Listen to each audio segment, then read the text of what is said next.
Yeah, yeah, so it was kind of.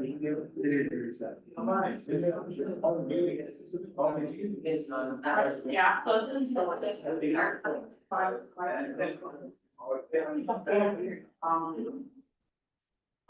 10 o'clock. On the dot. That's me, Ann. Are you ready? I am ready. Okay. I would like to call this meeting to order to establish a quorum. Roll call, please. Madam Chair, Dr. Phyllis Martinez. Here. Madam Vice Chair, Denise Portillo. Present. Secretary, Mark Dominguez. Present. Trustee Andrea Saki. Here. Trustee Richard Beadle. Trustee Rolando Medrano. Trustee Rosalie Ortega. All the R's. How do you like that? You get a pass. Yes, You get a pass if your name is on the bottom. they're both, they're easy. Next, They're all- next you get a pass if your name is. They're all, they're all excellent to top it off. I would like to request that, let's see, who, Mr. Luna, lead us in pledge of allegiance. Yeah. Oh, sorry. That, let's go ahead and do the pledge of allegiance, and then we will read the notice of the meeting. I pledge allegiance to the flag of the United States of America And to the republic for which it stands, one nation, under God, indivisible, with liberty and justice for all. Thank you. Vice Chair Portillo, could you read the notice of meeting? Yes, ma'am. Good morning. Today is Tuesday, March 10, 2026. This is the regular Board of Trustees meeting of the Luna Community College Board of Trustees. Notice of this meeting was provided in accordance with the Luna Community College Open Meetings Act resolution. The agenda was posted at least 72 hours in advance of today's meeting at the office of the president and on the Luna Community College website at www.luna.edu. Any person who requires any special accommodations to attend or participate may contact the Luna Community College president at 505-454-2500 or 1-800-588-7232, extension 1000 for assistance. Thank you. Thank you, and at this time, I would like to request that we have a moment of silence for the 3 young people who died over the weekend in that terrible, terrible fire.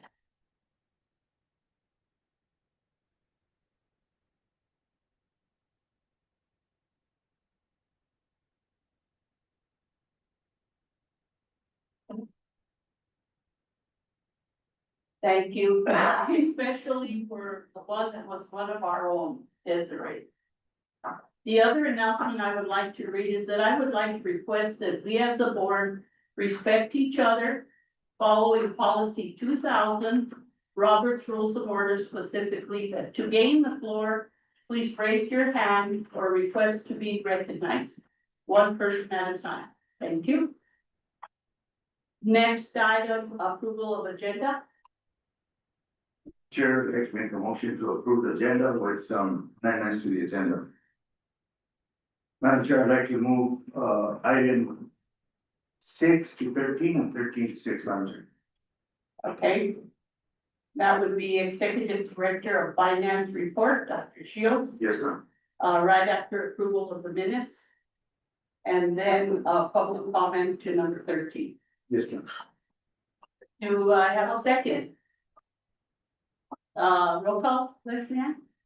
Madam Chair, Dr. Phyllis Martinez. Yes. Madam Vice Chair, Denise Portillo. Yes. Secretary, Mark Dominguez. Yes. Trustee Andrea Saki. Yes. Trustee Richard Beadle. Trustee Rolando Medrano. Trustee Rosalie Ortega.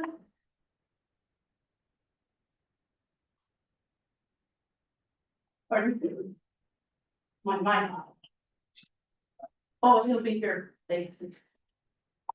Got a little problem with the boss or something. That's it, you see me, I was good. Yes, it's so great sunshine. Next item, approval of the minutes, February 4th. If everyone has reviewed, I didn't see any discrepancies. the only question I have is for Dr. Linder, and that it said, we discussed the communication plan. Would we be able to get a copy of that for each individual board member? Thank you so much. Then, do I hear a motion? Then with that, I will make the motion to approve the minutes, for a special session February 4th, 2026. And a second. Second. And roll call, Leanne? Madam Chair, Dr. Phyllis Martinez. Yes. Madam Vice Chair, Louise Portillo. Yes. Secretary Mark Dominguez. Yes. Trustee Andrea Savvy. Yes. Trustee Richard B. Hill. Trustee Rolando Medrano. Trustee Rosalie Ortega.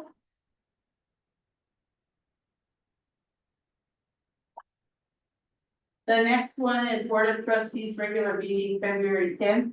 And I have a couple of questions. I don't know, and there's the president's report, which will be on page 9. And it says, United World College second year students. I must have missed that. I'm not sure what that means. So they came so the second year students came and visited what was in the items below that. So second year students came on campus. I can't remember the date that they were here. January 16th. Oh, yeah, 17th on campus. So it was just a visit. Okay, so possibly dual credit or enrollment?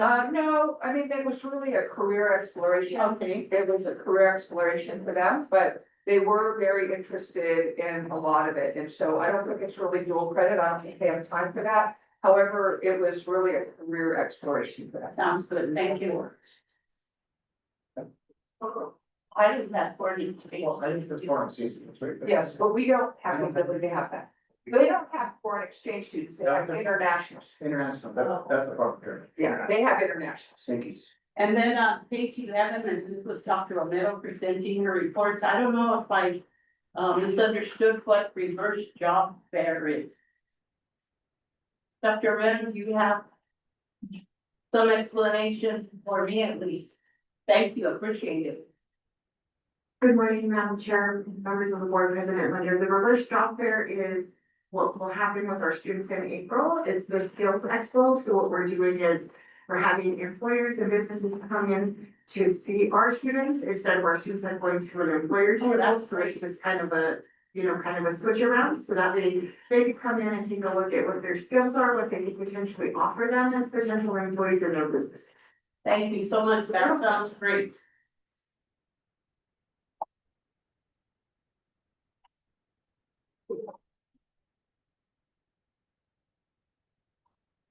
He's a down for it. He's a down. Okay, if there aren't any more questions from the board, I would like to entertain a motion to approve the minutes. I'd like to make a motion to approve the, regular board meeting minutes for February 10th, 2026.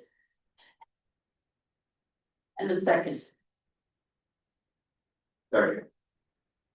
And if there is no discussion, then roll call, Ms. Leslie. Madam Chair, Dr. Phyllis Martinez. Yes. Madam Vice Chair, Louise Portillo. Yes. Secretary Mark Dominguez. Yes.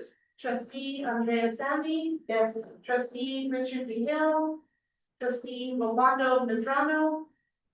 Trustee Rosalie Ortega. Pardon? Now we're going to skip Dr. Shields.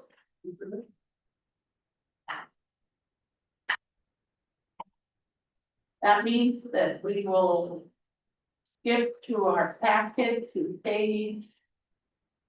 In that. 60. 60. All right.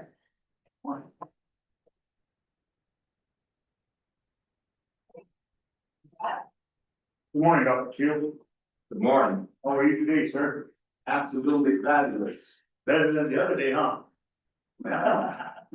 And better today because you get to go first. Yeah, a couple of things, you know, our equipment was not. Giving you Operating and, I was holding up the meeting and, Yeah, Not at all. couldn't- we got past that and never worry about holding up the meeting, all we have is time. Good food. still like to respect that. I'm moving forward, but as you say, today is another day and a better day. And so I thank you for this opportunity to present before you for the finance division. I'm briefly going to touch upon various areas of the financial report. I assume you've all read it and you had your particular questions, but I just want to point out, you know, certain parts of it. If there's any clarifications needed, please feel free to interrupt me and ask that. The basic financial summary is that our unrestricted budget is slightly past the mid-year. And it's, you know, really tracking as expected when it comes to the revenue performance. We have a total revenue through February 25th of 9.82 million, or 67% of the annual budget. Of course, the state and local appropriations continue to be the stable part of that. And the expenditures are at 8.44 million, or 45% of the annual budget. This is proceeding very, very well. We're staying within our costs. And I'd like to thank my colleagues as well as the presidents are staying, you know, definitely right on tab there. So basically what I want to say, unless you have some other questions, that the institution is in a stable and favorable financial position at this point of fiscal year 26. The continued attention will be given to the tuition and public service revenues and the accuracy of the auxiliaries and revenue classifications.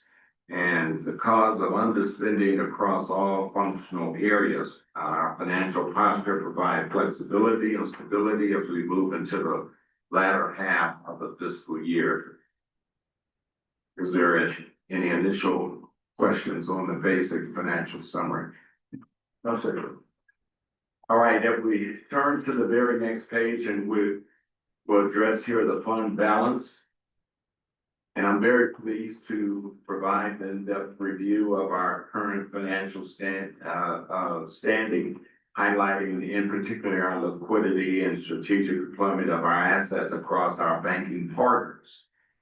Right now, we're collecting a core working capital currently at a healthy $5,818,783.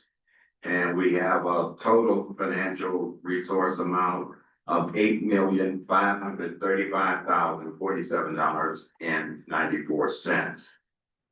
As we go into our specifics of the individual banking partners, starting with Community First Bank, the activity account had $117,575.27. The general operating account had $3,936,447.03. And the payroll account was $161,974.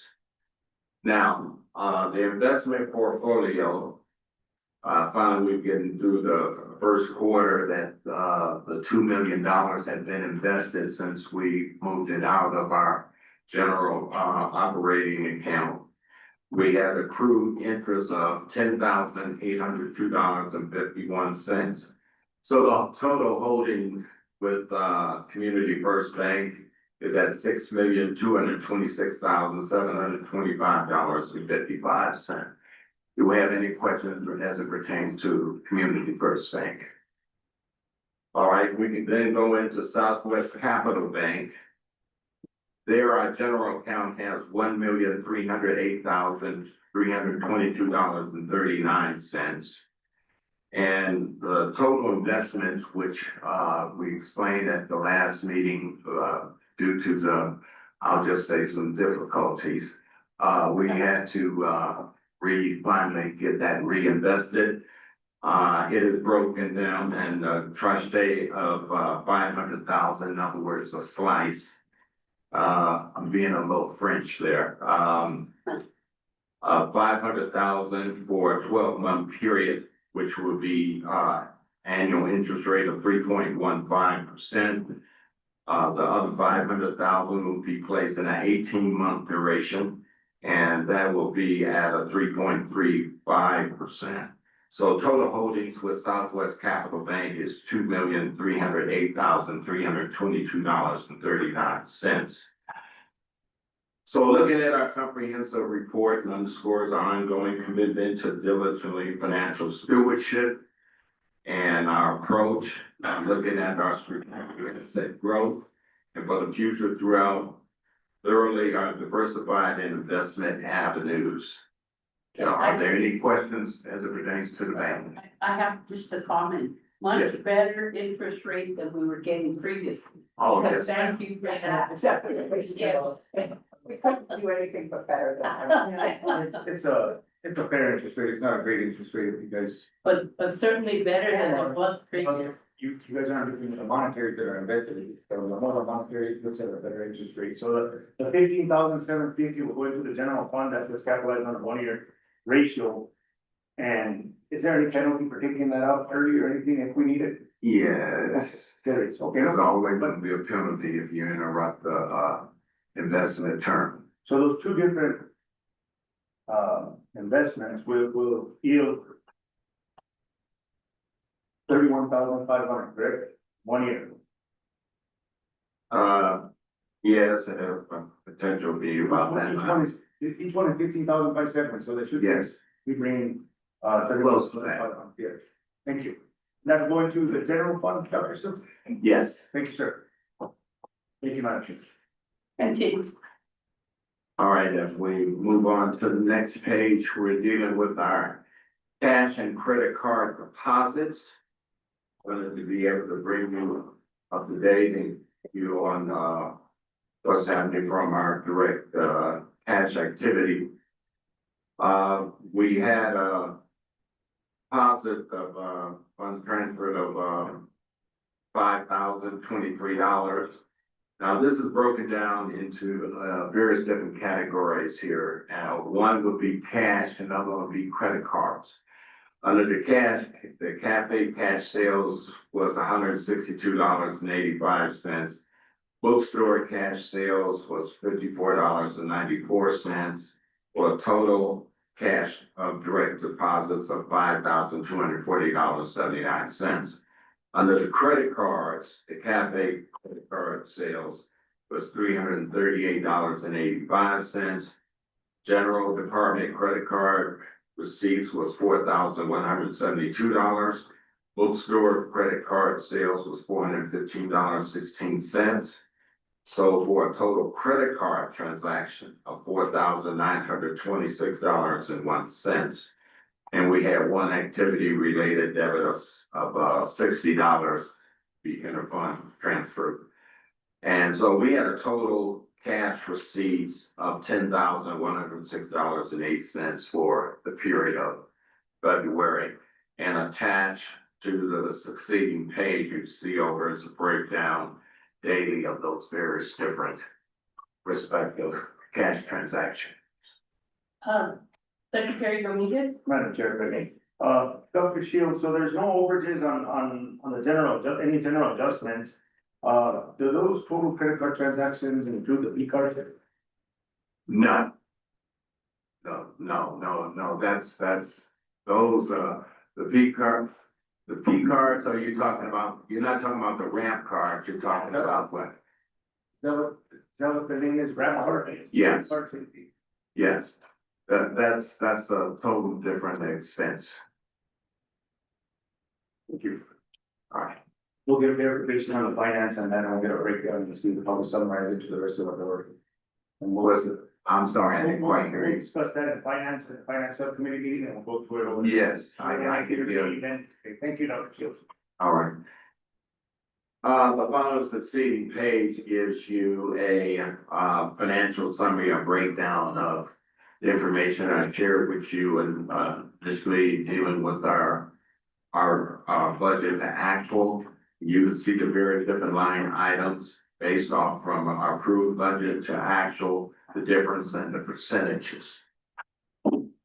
And we have some small charts there to give you for a visual effect as well.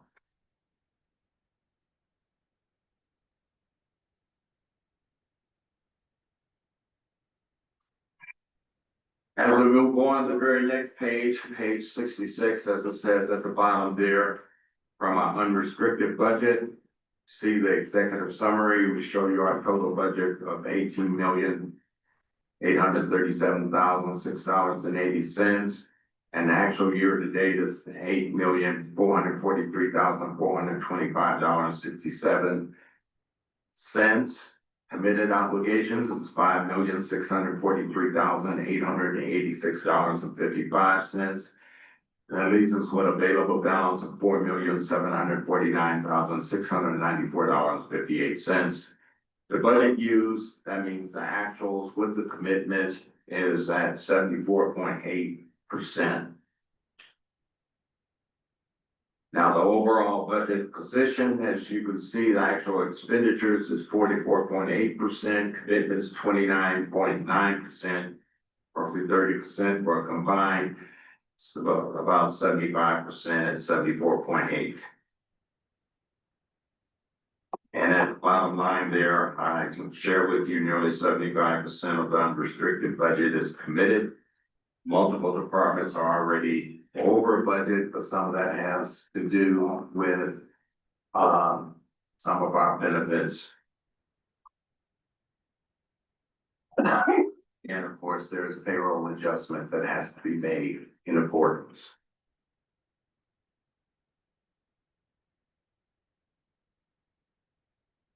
So careful management over the remaining fiscal years will determine whether our year-end remains stable or require reallocation. We will be monitoring it very, very closely, but I do want to thank my colleagues as well as I say as the president in helping us to maintain control of our expenses up to this point. Thank you, Dr. Schultz. All right, the next one is our unrestricted budget and with the cost centers. And of course, the red is the ones that have exceeded to a certain degree.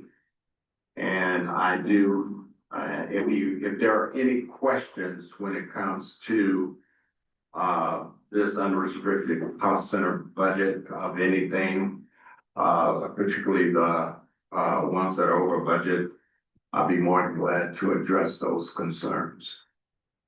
And you know, I already did. Yes, ma'am, I feel confident that you might have one or two. Not anymore. Thank you. You clarified the murky waters. Yes, ma'am. Now, we can also move on to the restricted. And of course, the restricted budget has a couple significant ones, and particularly the workday project and LANL also, and adult basic education.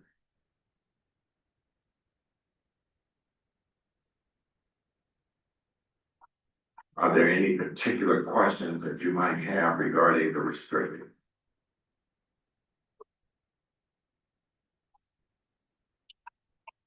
Dr. Shields, do we, on our unrestricted and restricted, do we still have a reserve that's satisfiable for HLC? HPD. Do we still have the what now? Just a satisfiable reserve, monetary reserve. Yeah, we have a reserve. We maintain a significant fund balance. 12% more or less. They're looking at it, everything for Remember what the recommendation? percentage should be. So what the board passed, back in 2021 or something, it was 25% reserves, and I think we actually are above expenditures right, 25% of 6-month expenditures or something like that. And we are at that right now. Yeah, currently for that amount. Sorry, I mean, Thank you, I Dr. don't understand, but We're on- yes, we're doing a lot. We're doing probably a little better than projectedly we planned, and well, we can continue at that pace. Moving on to student accounts receivables, we're at $1,575,830.16. The following, of course, has a breakdown from the current, from 1 to 30 days, the past due 3190, and the overdue significantly of 181 days. And we are working into developing a collection plan as we are addressing those students who at one time receive a double payment, and then we have to make sure the adjustment in their accounts are fair, but at the same time, to make sure that there's nothing that will require us of returning any money to state or federal government for funding, as well as making sure that we do not contact anyone that is not necessarily part of the outstanding balances when it comes to student AR. So we're continuing working on that, but right now our primary is working with the audit, and so that is taking a secondary position at this time. Excuse me, Yes. did you turn off Siri? Siri, I think, yeah, Siri. Continue, Dr. Shield. All right, the next, Our apology. no problem. The next page is accounts payable. It has the breakdown, of course, of the categories of board of trustees at $2,803.76, payroll $943,263.61. Vendors and suppliers, $386,409.12, and one expense check for $420. So in total, we had a monthly expenditure of $1,332,896.49. The very succeeding page right after that, you see the breakdown of our payroll, showing the adjusted budget, the year-to-date activity, but the remaining, and also the percentages. And all the percentages are in line. And by that, I'm saying they're below 67%.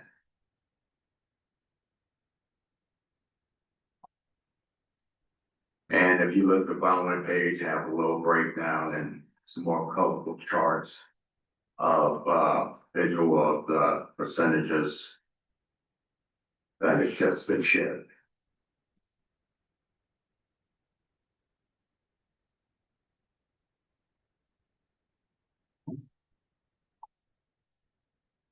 Continue on to our procurement report. We had 2 printer copier companies do a walk through the campus to evaluate our current situation, which really needs some support at this time due to currently that you've seen at our past finance meeting. The preparation for the expiration of our current contract, unfortunately, is not until 2027. There is a discussion of contracting desktops for all-in-one printers for all supervisors, and for the replacement of the departmental copiers. I also like to share with you, we're welcoming you back, Cordelia Hick, as added to the procurement department. He's now assigned to full-time duties, and she is the lead work person dealing with the Workday SIS testing.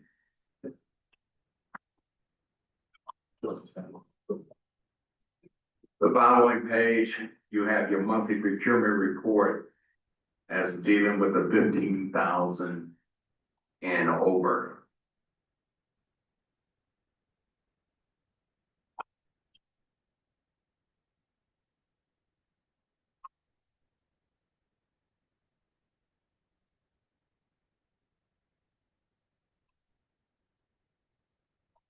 If there's no other questions regarding that report, I just had one question. You provided the finance committee another breakdown of contract labor.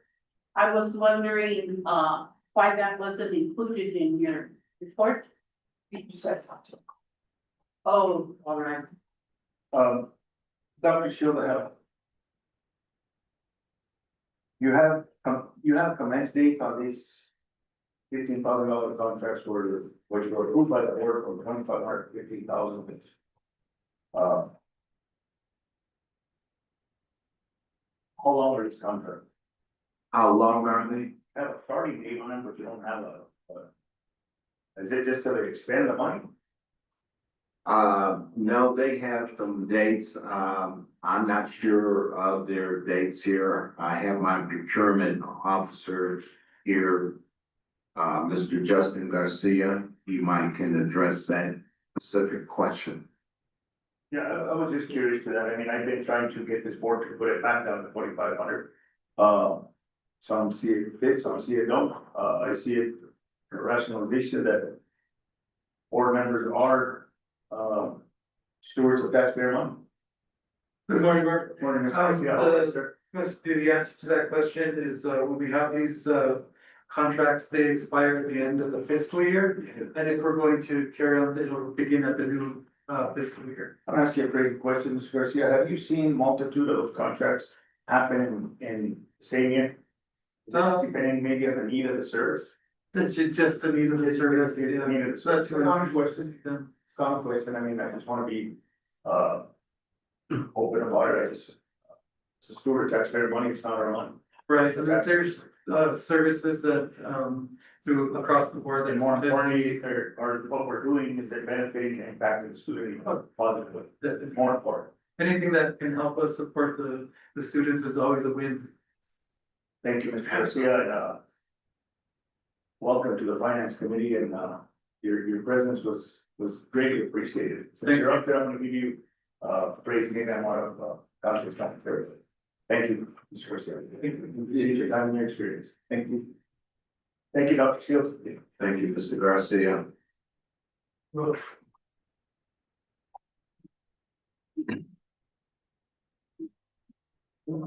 The next,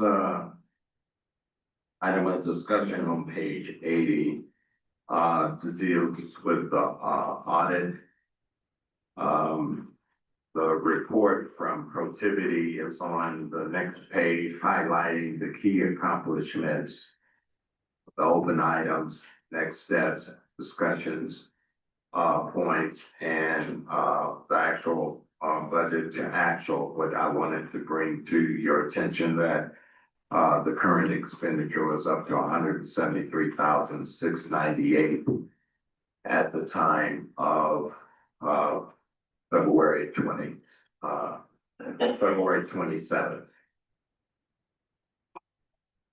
Dr. Shields, so we're asking for more monetary because Vice Chair said. Because of what? I'm sorry. I'm fighting with her today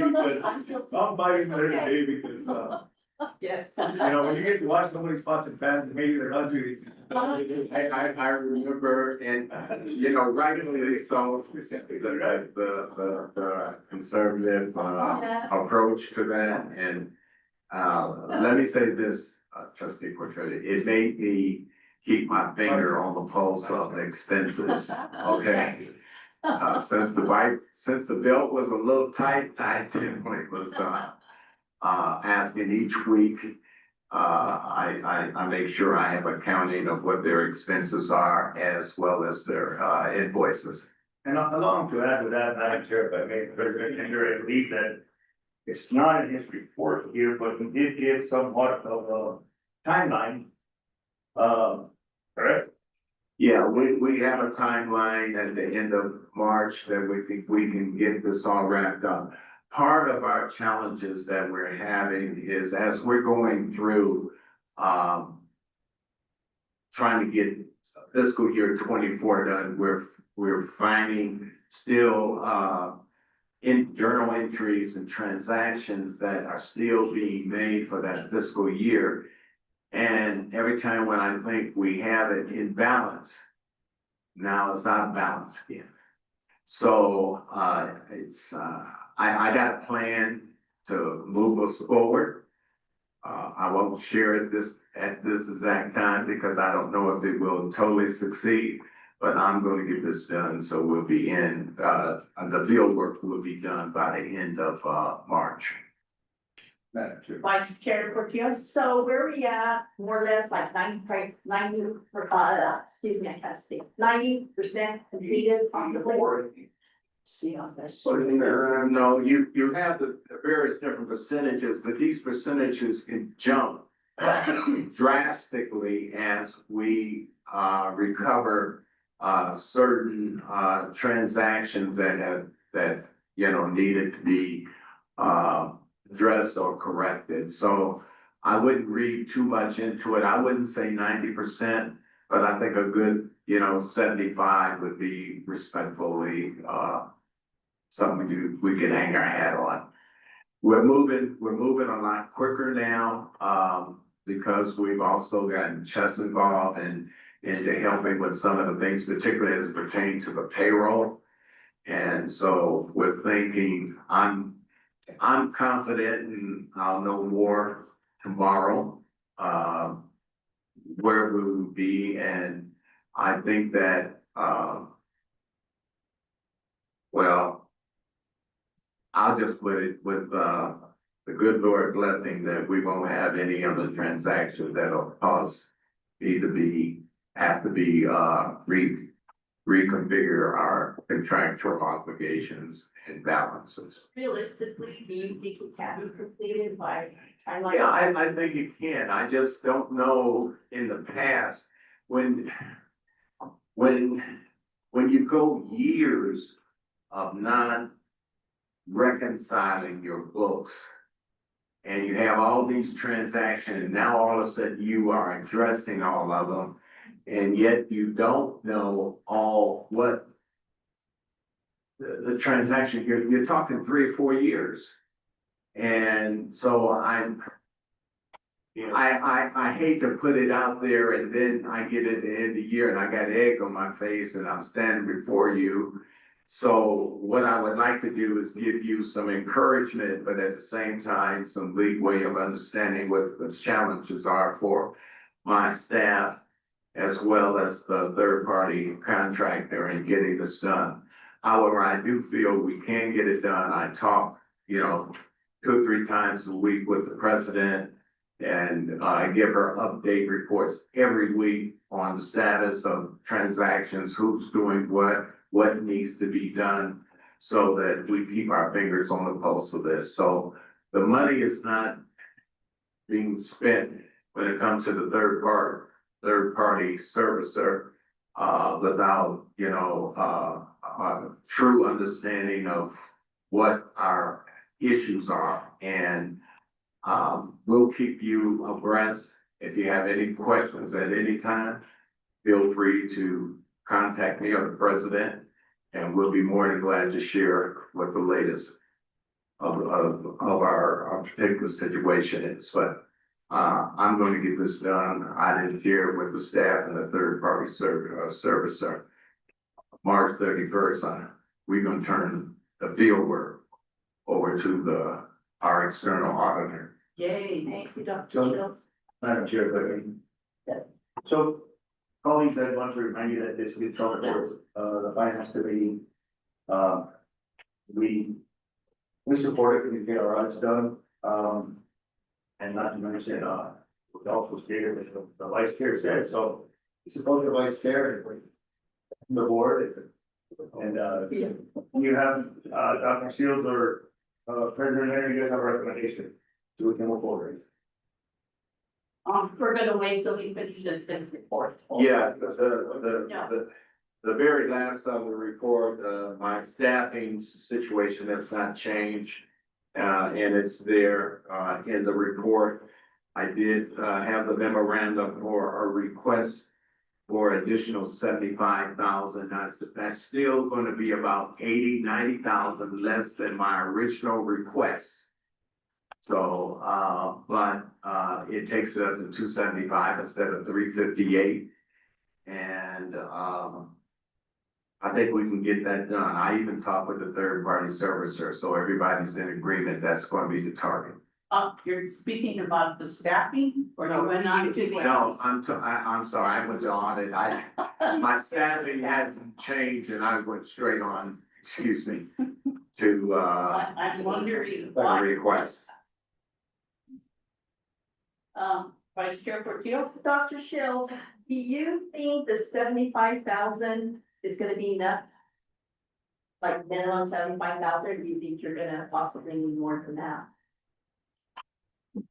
I could use 100, but you know, I went with 75, but I could use 100.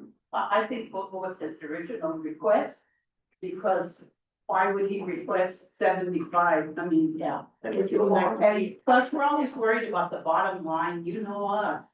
Well, absolutely, but Madam Chair, if I will say, another 25,000 is not gonna overwhelm our bottom line, I assure you, at our current pace.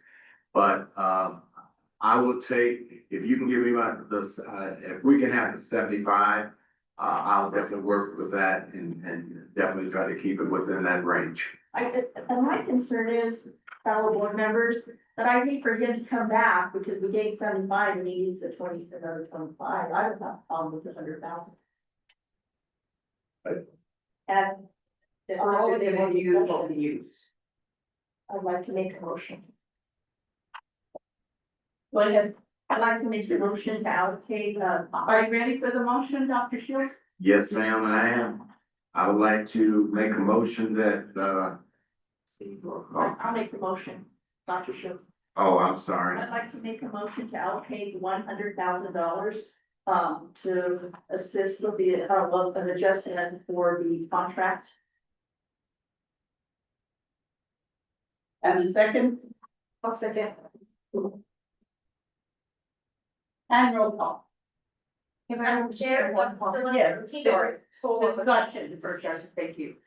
Thank you, Madam Chair and Dr. Shields for the update and everybody for looking at this. I just wanted to point out that, in the board packet that is my weekly report that you did get a copy of, on the last page, on page 7, And I was just gonna ask him about the most. yes, so this does have the most current, so we do have the most current on page 7. Right. And so I just wanted to point out that Dr. Shields gave you the amount of money expended by the end of, when we mailed the board packet. But the estimated occurrences through March 6th was 196,905.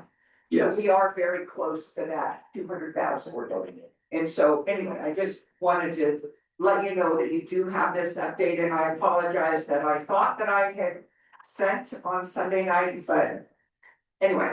So, and there is an update, there was some progress on several different factors on a number of things, and so I appreciate Dr. Shields and all the work of the finance team.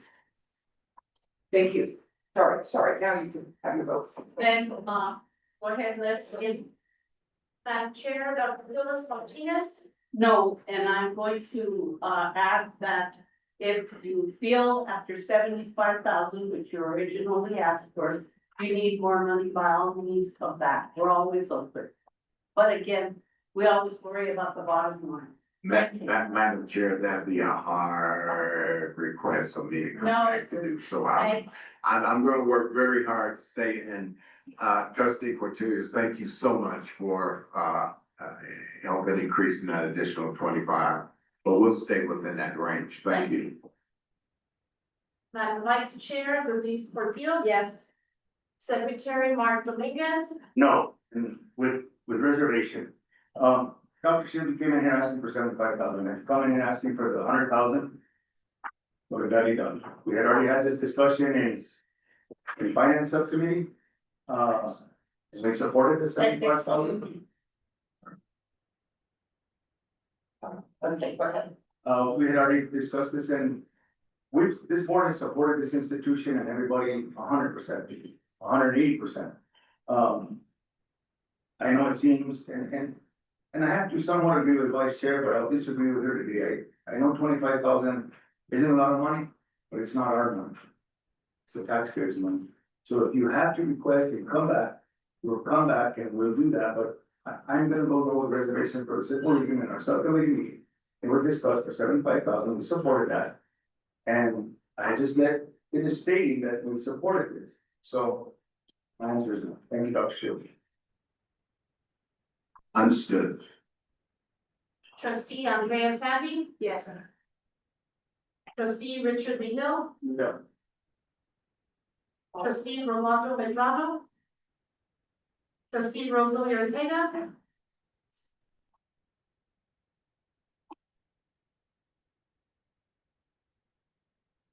Thank you, Ms. Leslie Ann, and thank you, Dr. Shields, for your presentation, always You're welcome. valuable and always very informative. Thank you very much.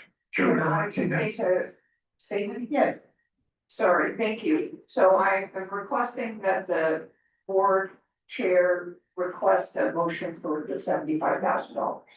all right. So, since the first motion didn't pass, I would like to ask someone to make a motion for the 75,000. So move, Madam Chair. And a second. We need a second, Second. and roll call.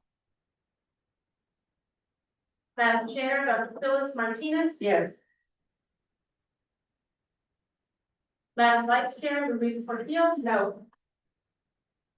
Secretary Juan Dominguez. Yes. Trustee Andrea Savvy, no. Trustee Richard Behill, Yes. trustee Rolando Medrano. Trustee Rosalie Ortega,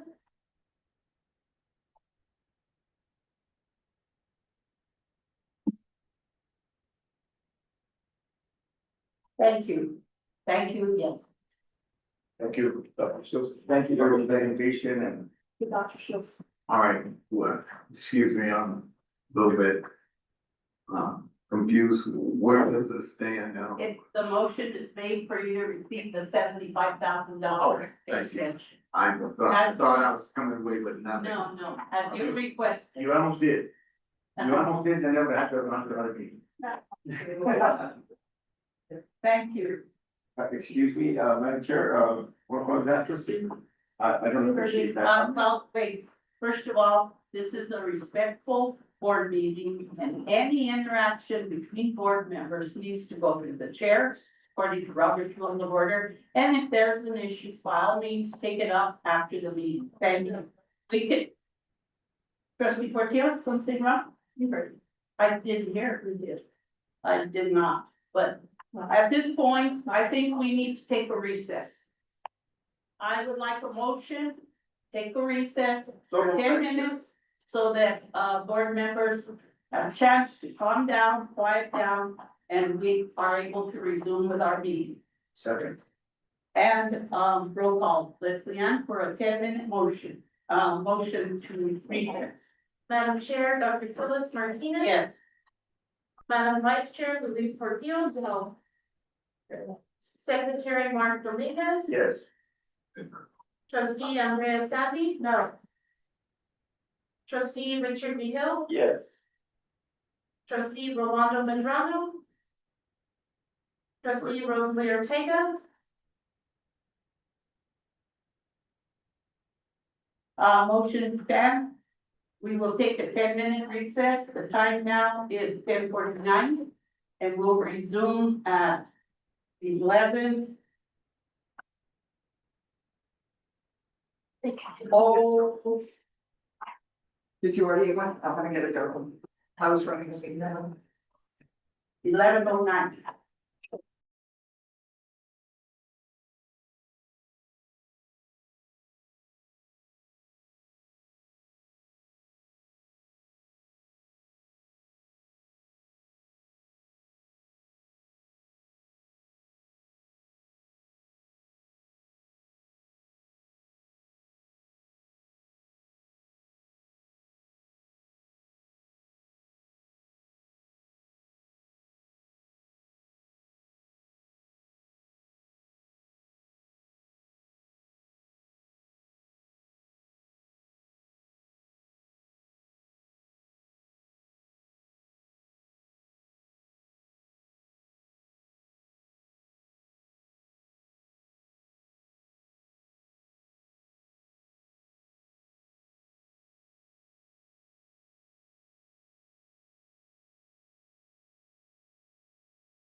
call this meeting back to order. May I have a motion? So, Madam Chair.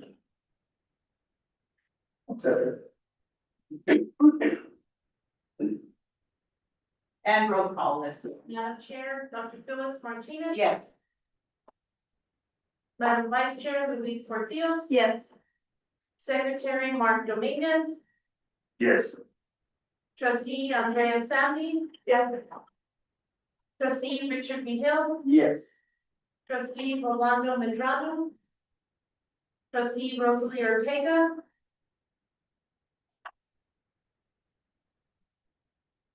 Thank you. Motion carries.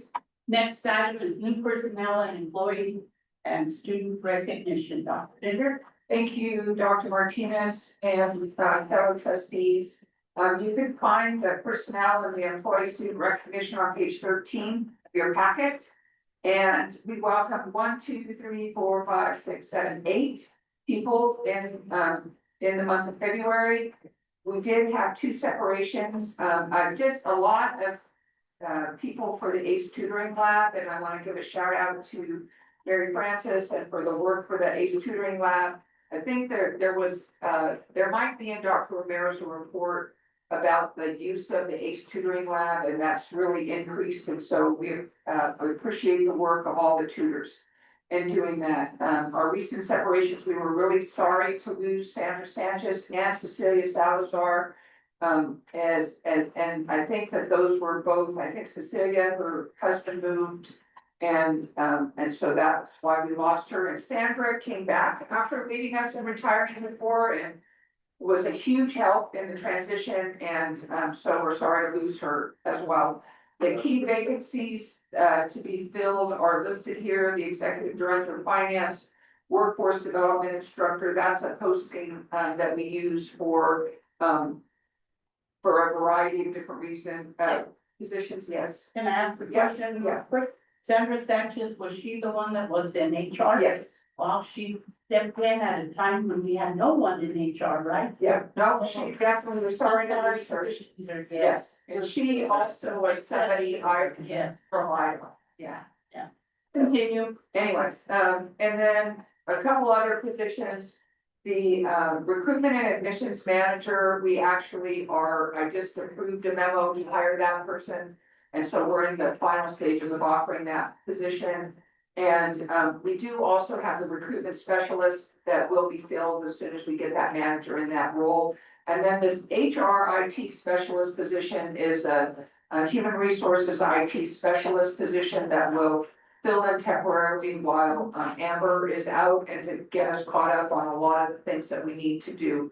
And they have interviewed and we're in the interviewing process as well. We had quite a few applicants, 17 applicants or something for that, so that was a good thing. And then the other things that you have on page 14 and 15 are what are pulled out from people's regular reports that they turn in every month. And I just want to pull out a couple of those. I want to give a huge shout out to Mary Hill for her innovative approach for teaching in the model classroom. And I think Trustee Sandy, did you get to see the model classroom in the LRC? Isn't it so cute? It's wonderful. It is. And you were getting a tour today, Trustee B? I'm gonna have to cancel You're gonna have to cancel. Well, we'll reschedule that, but make sure that you see the model classroom because that's really, really wonderful. And then a shout out to everybody that helped with the Sam Rankin visit. I will say that we had both Deb Holland and Sam Bregman on campus. Everybody really turned out. There were more students on campus when Deb Holland was here, but I do think he got the opportunity to see all the different programs. And I think that was very useful. And one of the things that he was really focused on, Sam Bregman was focused on, is can you get a better job when you leave Luna? So can you get a better job when you leave Luna? And he also wanted to know how we were taking care of the 6,000 person shortage in nursing. And we did show him the nursing simulation lab. And when we get the next lab completed in the fall, then we will be able to add a spring cohort. So I was happy to report that. I thought you were gonna say he was asking, how's the baseball team doing? Because his son We know his son. He did not ask that. Well, and you know, we did not Is it go, Alan? yeah. What's the son's name? Anybody know? Alex, Alex Bergman, yeah. thank you. So anyway, Player of the year in what is it? The league, national league, yeah. so anyway, so that's a big thing. A lot of work at the SBDC that Kira and Shannon did, so, and working, we have a new support ticket. Team Dynamics that's going live, it went live yesterday.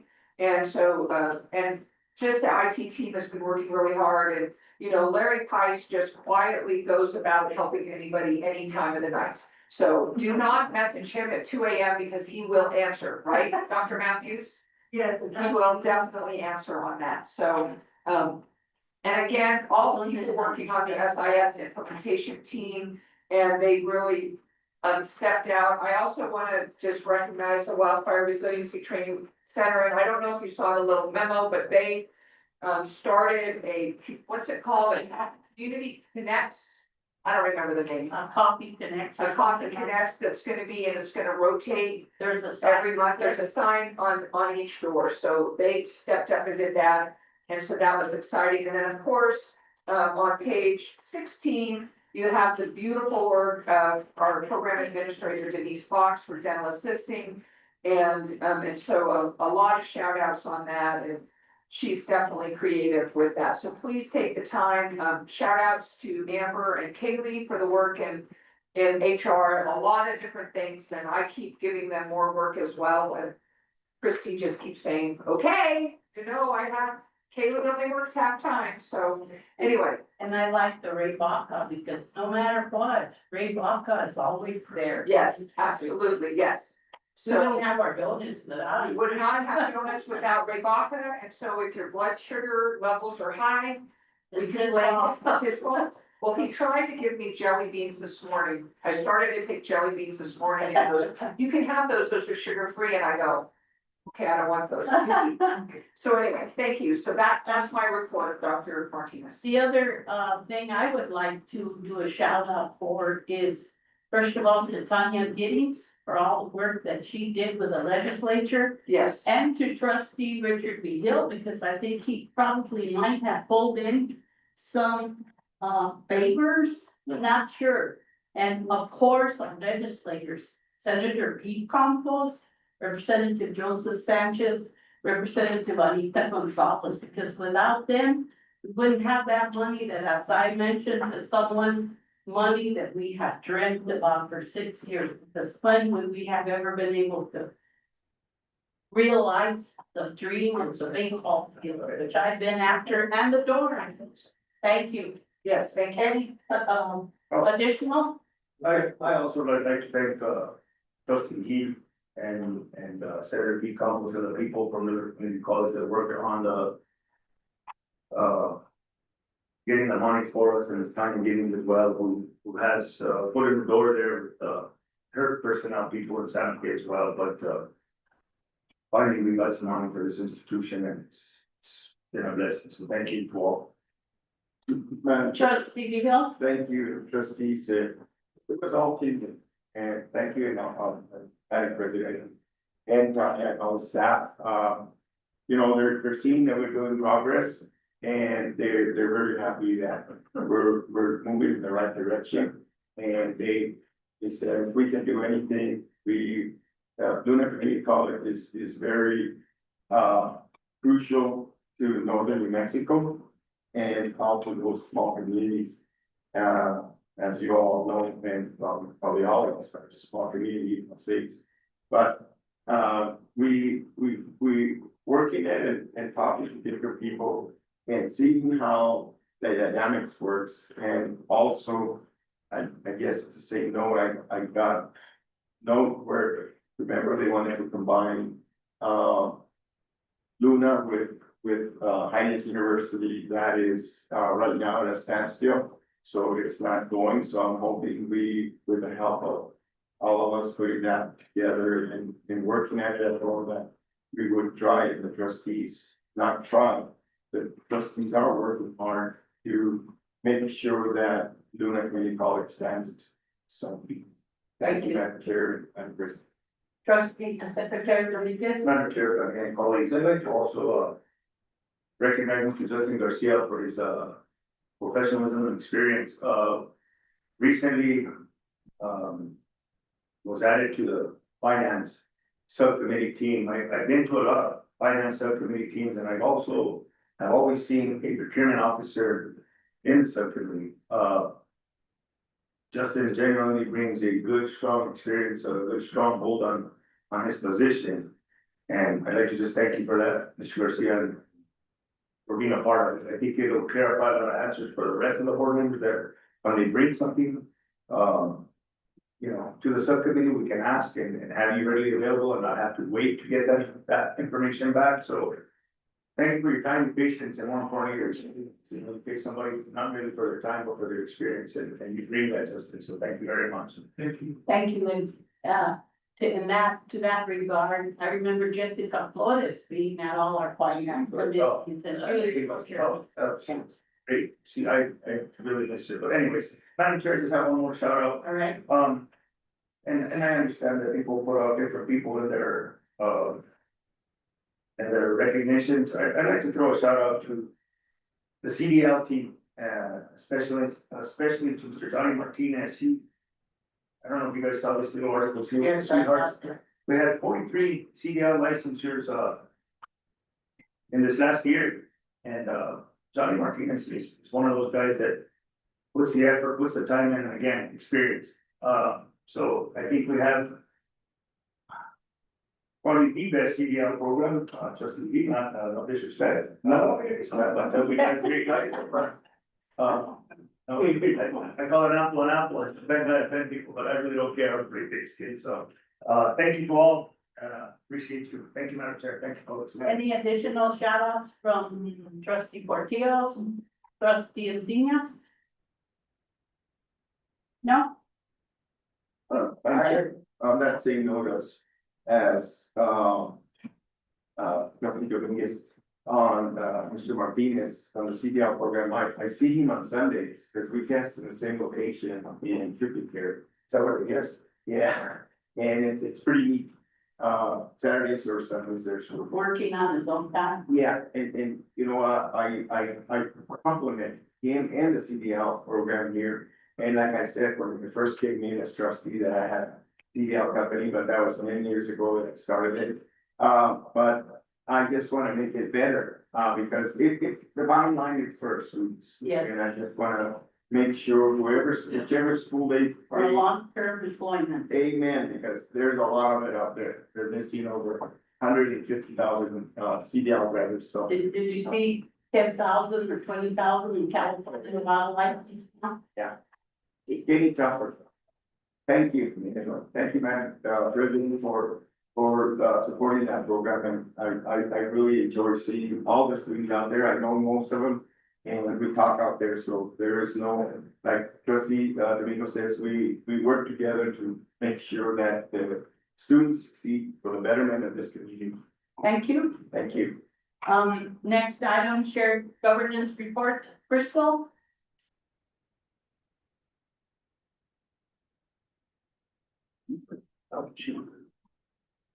Good morning, trustees and Dr. Linder. Good morning.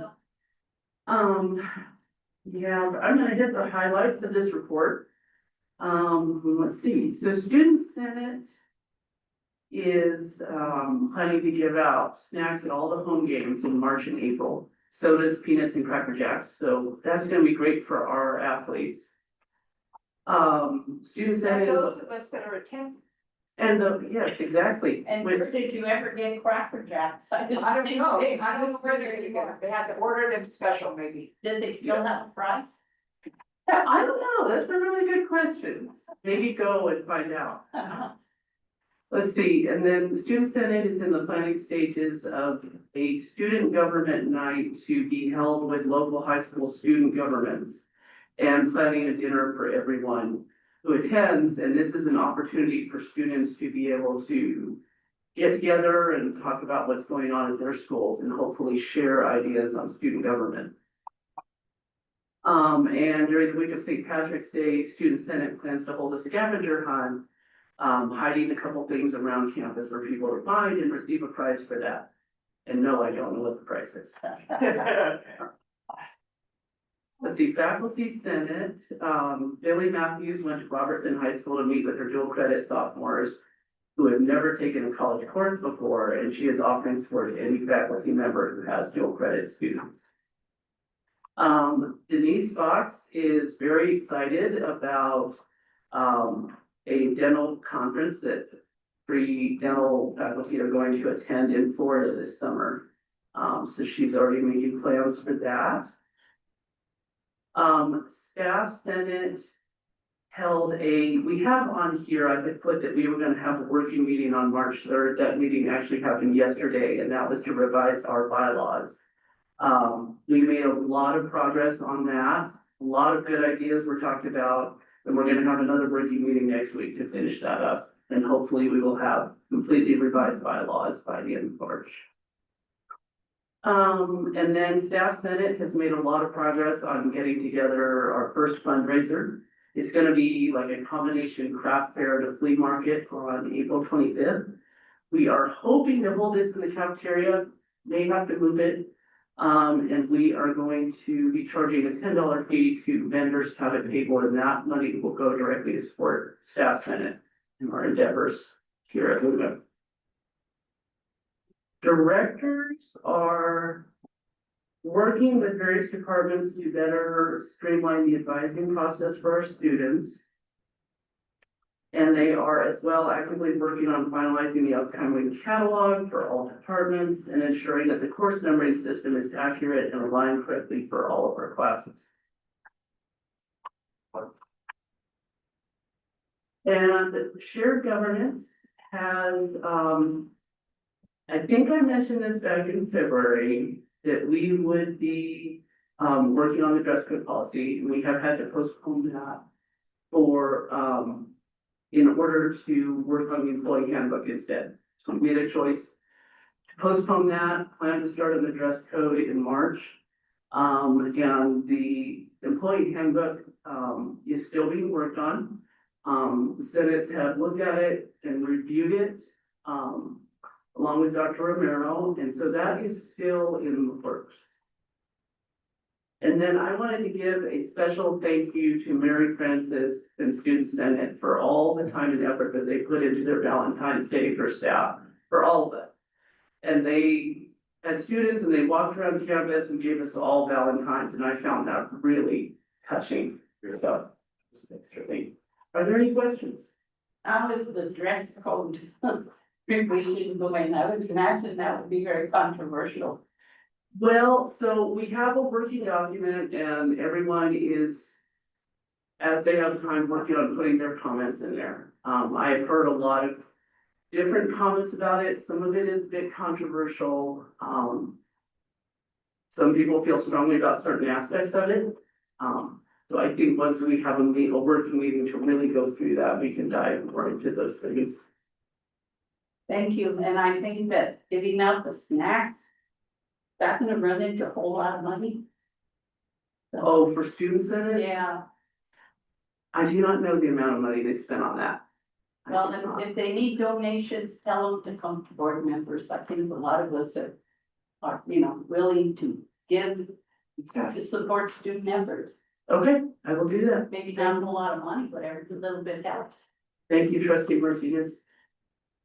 Thank you for your report. Any questions for Crystal? Yes, thank you. Next item, human resources. Christie, welcome. Thank you. Appreciate you giving me the opportunity to talk about my trade.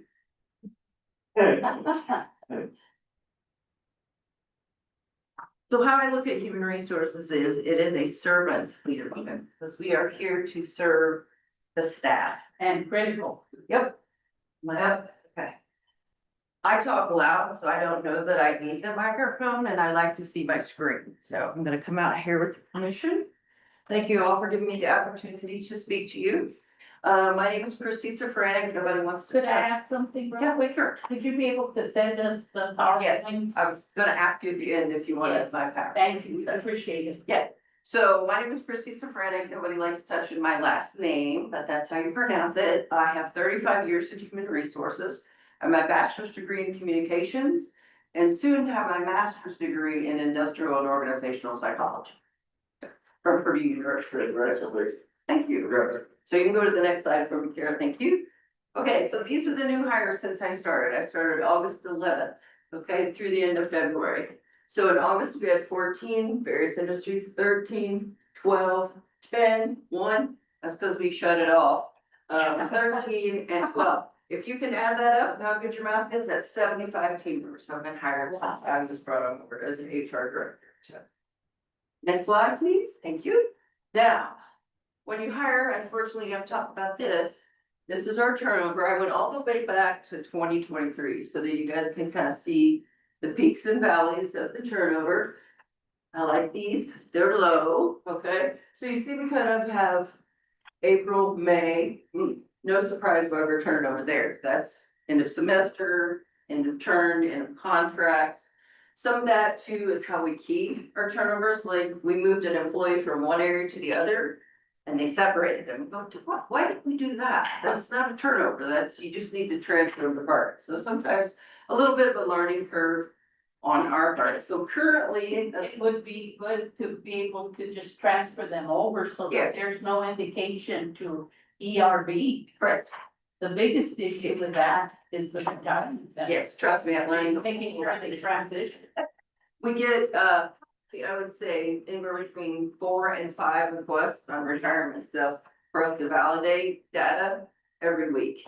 So yeah, I learned a lot about ERB because that wasn't something, I'm 401k, you know, so that was a whole learning curve there. Before you got here, we had an issue where people were paid for 3 weeks when they had only worked 1 week, and then it resulted in not a complete check at the end. Oh, did we hear about that? Oh, I'm sure. But it got fixed. The one thing I pride myself on is making sure our employees get paid. If we can't do that, anything right in HR, we should make sure we do that, you know, number one. So right now we have 15 jobs on the website. That changes daily though, believe it or not. 3 of them are already in process, meaning we already have people and candidates in the hiring at some stage. 5 are adjunct, which means those pretty much stay on there regularly. 1 is community ed, again, because we hired our community ed, that stays on there regularly. 4 are work study, again, those are consistent positions, so that means we have 2 valid openings on our website right now. Now, we are updating a couple of positions, one with finance, and we're revamping the one for Dr. Linder, so we'll post those once we get the new job description, so. Part of reducing turnover is making good hires, okay? So one of the things that we've done is we rewrite the job descriptions because they have to be updated. And you wanna get the best candidates like Tanya Giddings, okay? So Tanya Giddings was actually recruited by me, just so you know. I have a little bit of headhunter background in my experience, so I actually go out and look through resumes. So I know we've talked about, are we finding good candidates? Are we finding diverse candidates? Yes. So for Dr. Linder's position, I think so far I've looked at 150 resumes and I'm still looking. My job for my CFO position. Yeah. So Just to clarify, Yes. I'm not looking for my replacement. not for replacement, always looking. So right now our current head count is 261. And our FTEs are 178.97. And the reason that is such an odd amount is because of adjunct and part-time, and it kind of messes that number up a little. Like, how do we have 0.97 team members? So that was my question when I pulled my numbers. Next slide, please. So these are the 7 disciplines in HR that I'm focusing on. So training and development, some of the things that we've done. Yesterday, we had a self-review training for our staff team members. So this year, this is the first time we've asked our team members to write their own review. Well, how do you do that? So we did a training on that, because next year in Workday, when it's all online, that will be part of the process. So we're trying, it's not mandatory right now. It's just suggested for for them to try and do that, because it's important. My boss might not know that I'm working on my master's degree. They might not know I want to work in another department, so that is important to make sure our team members have a path forward, okay?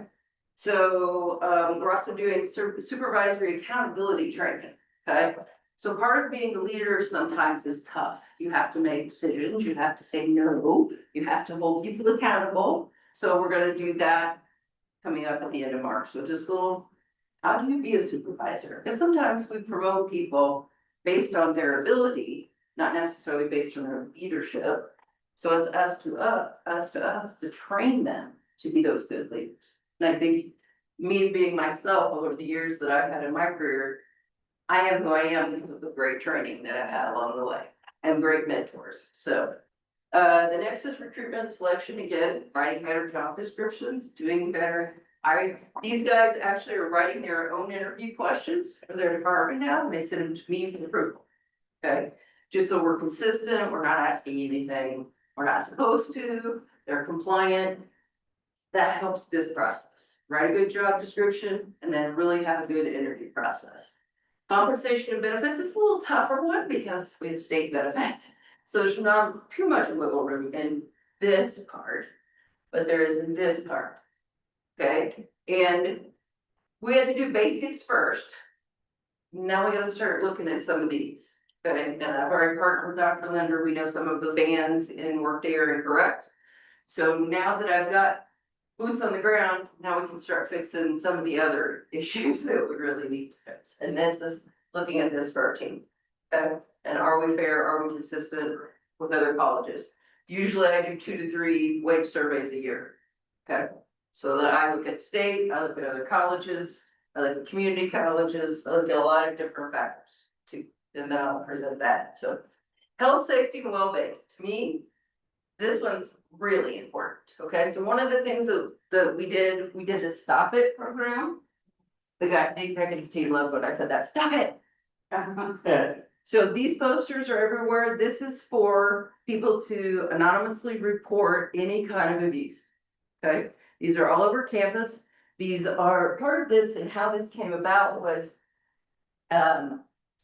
Palms was giving money back for insurance benefits, you know, because our premiums are high. So I think it was a 25 question survey that I had to ask, and this came out of that. Because I'm like, why do we not have that? We have similar things, but not this. So this is specifically for kids or anybody that's got any kind of abuse going on, either privately, personally, they see somebody else, they have that available. So we put those fines at student services. We also have them for the remote campuses. Matt Grego and I, we're gonna try it this month. I don't know if it's gonna work, but we're gonna go to all the satellites. And while we're there, we're gonna talk about this program. We're gonna talk about compliance, because I have these giant posters for HR that federal and state regulations we have to post. And Dr. said, these are huge. I go, yeah, these are all the things that we're supposed to be posted every year. And no one. Yeah, for our, well, but they should, you know, and again, that's education sometimes, but it has to be there for compliance purposes. So here's your next category. I like this because I have it as a wheel, because I kind of feel like all these things are always related and they overlap. So again, compliance and risk, making sure we're on FMLA tracking appropriately, ensuring FLSA, making sure we classify employees as the right class, following OSHA guidelines. We did turn in our Bureau of Labor Statistics. We've got our 1095s out. And also I already did the OSHA reporting for this year. So I make sure, to me, a deadline that's just the goal, lines up here. So if it has to be done at the end of the month, by instead of the first of the month. Employee relations, again, very important. So again, I think that starts with onboarding. They might have thought it was silly, but I've gotten a lot of really good feedback on it. We do cards, electronic cards, emails to our team members. They open, they throw confetti, they play music. We do those for birthdays, welcoming new team members. We did them for holidays, and we do them for years of service.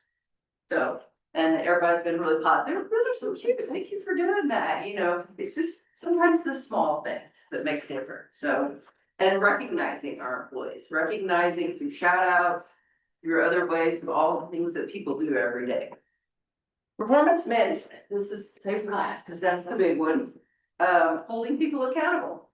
Okay, so one of the things we started doing is when we onboard somebody, yeah, they read it on the website when they applied for the job, but we actually put it in their onboarding packet.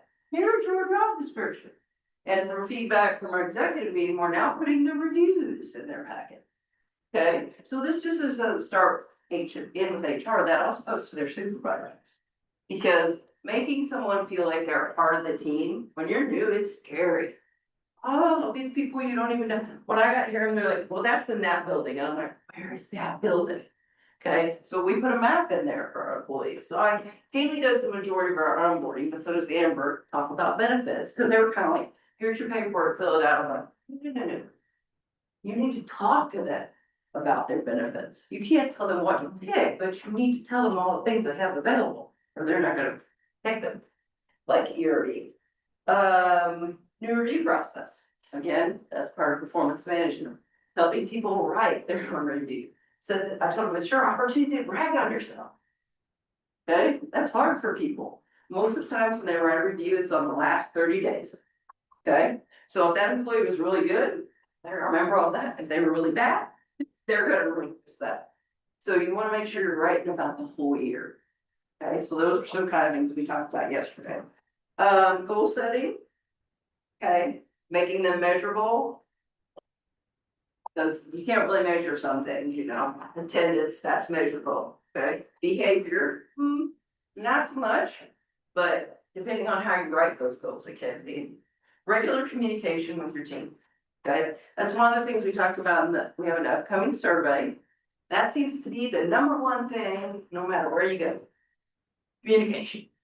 So once I found that out, Dr. Linder knows I do this, I call them walkabouts, okay? I came from health, I last 4.5 years with healthcare, so we did rounding at the hospital, okay? So I do walkabouts here, usually when it's nice out, not when it's freezing or windy, but I literally will walk this entire campus. And I go into these offices and I talk to employees. Good morning, I'm Christy at HR, and then I go, no. I go, hey, I'm just here to say hi, how's everything going? You know, and they're like, what? Because they may never come see me. So far feedback on that's been good. So one of the questions I asked, I said, listen, communication always shows up on our survey. Do you have any ideas about that? So what came from that was, I get lost. Okay, you get bombarded. I have, personally for me, I have 2 different chats, 3 different sets of email, okay? And 2 platforms, because I'm on Teams and Google, because I work with chess.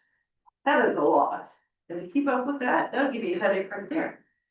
What they said was though, you know what, if my boss sends me an email, I read it. I said, oh, okay. So we talked to all the directors, it's director to director talking about. So we may send out all this stuff, but my boss says, hey, there's an auction on campus, or we're doing this for Halloween. They don't know about it. But when my boss sends me an email, I read it. So I'm like, oh, we can streamline this. So, Sierra Fernandez and I are gonna actually meet next week to really craft the questions, so we can really get down to what those issues are. This is just communication, that's pretty broad. We have to find out what we're not doing right to make sure our team stays, because we wanna keep them, right? Right?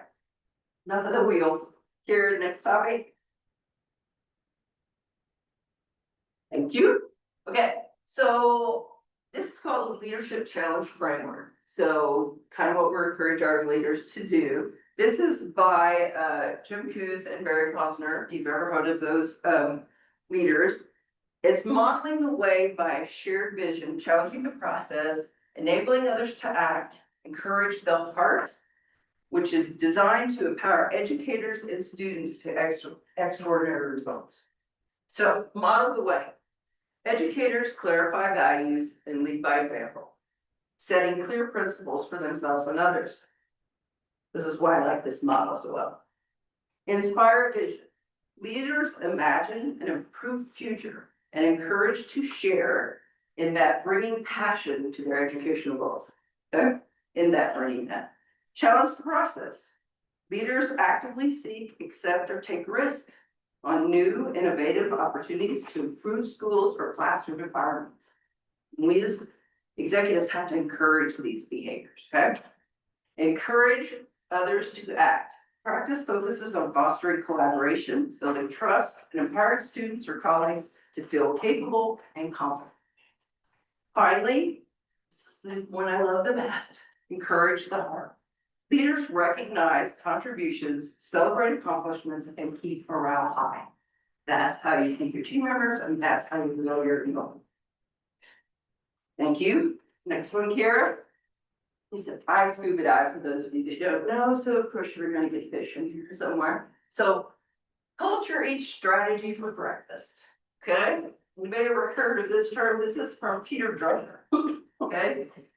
He's a widely acknowledged father of modern management. His words continue to ring true today.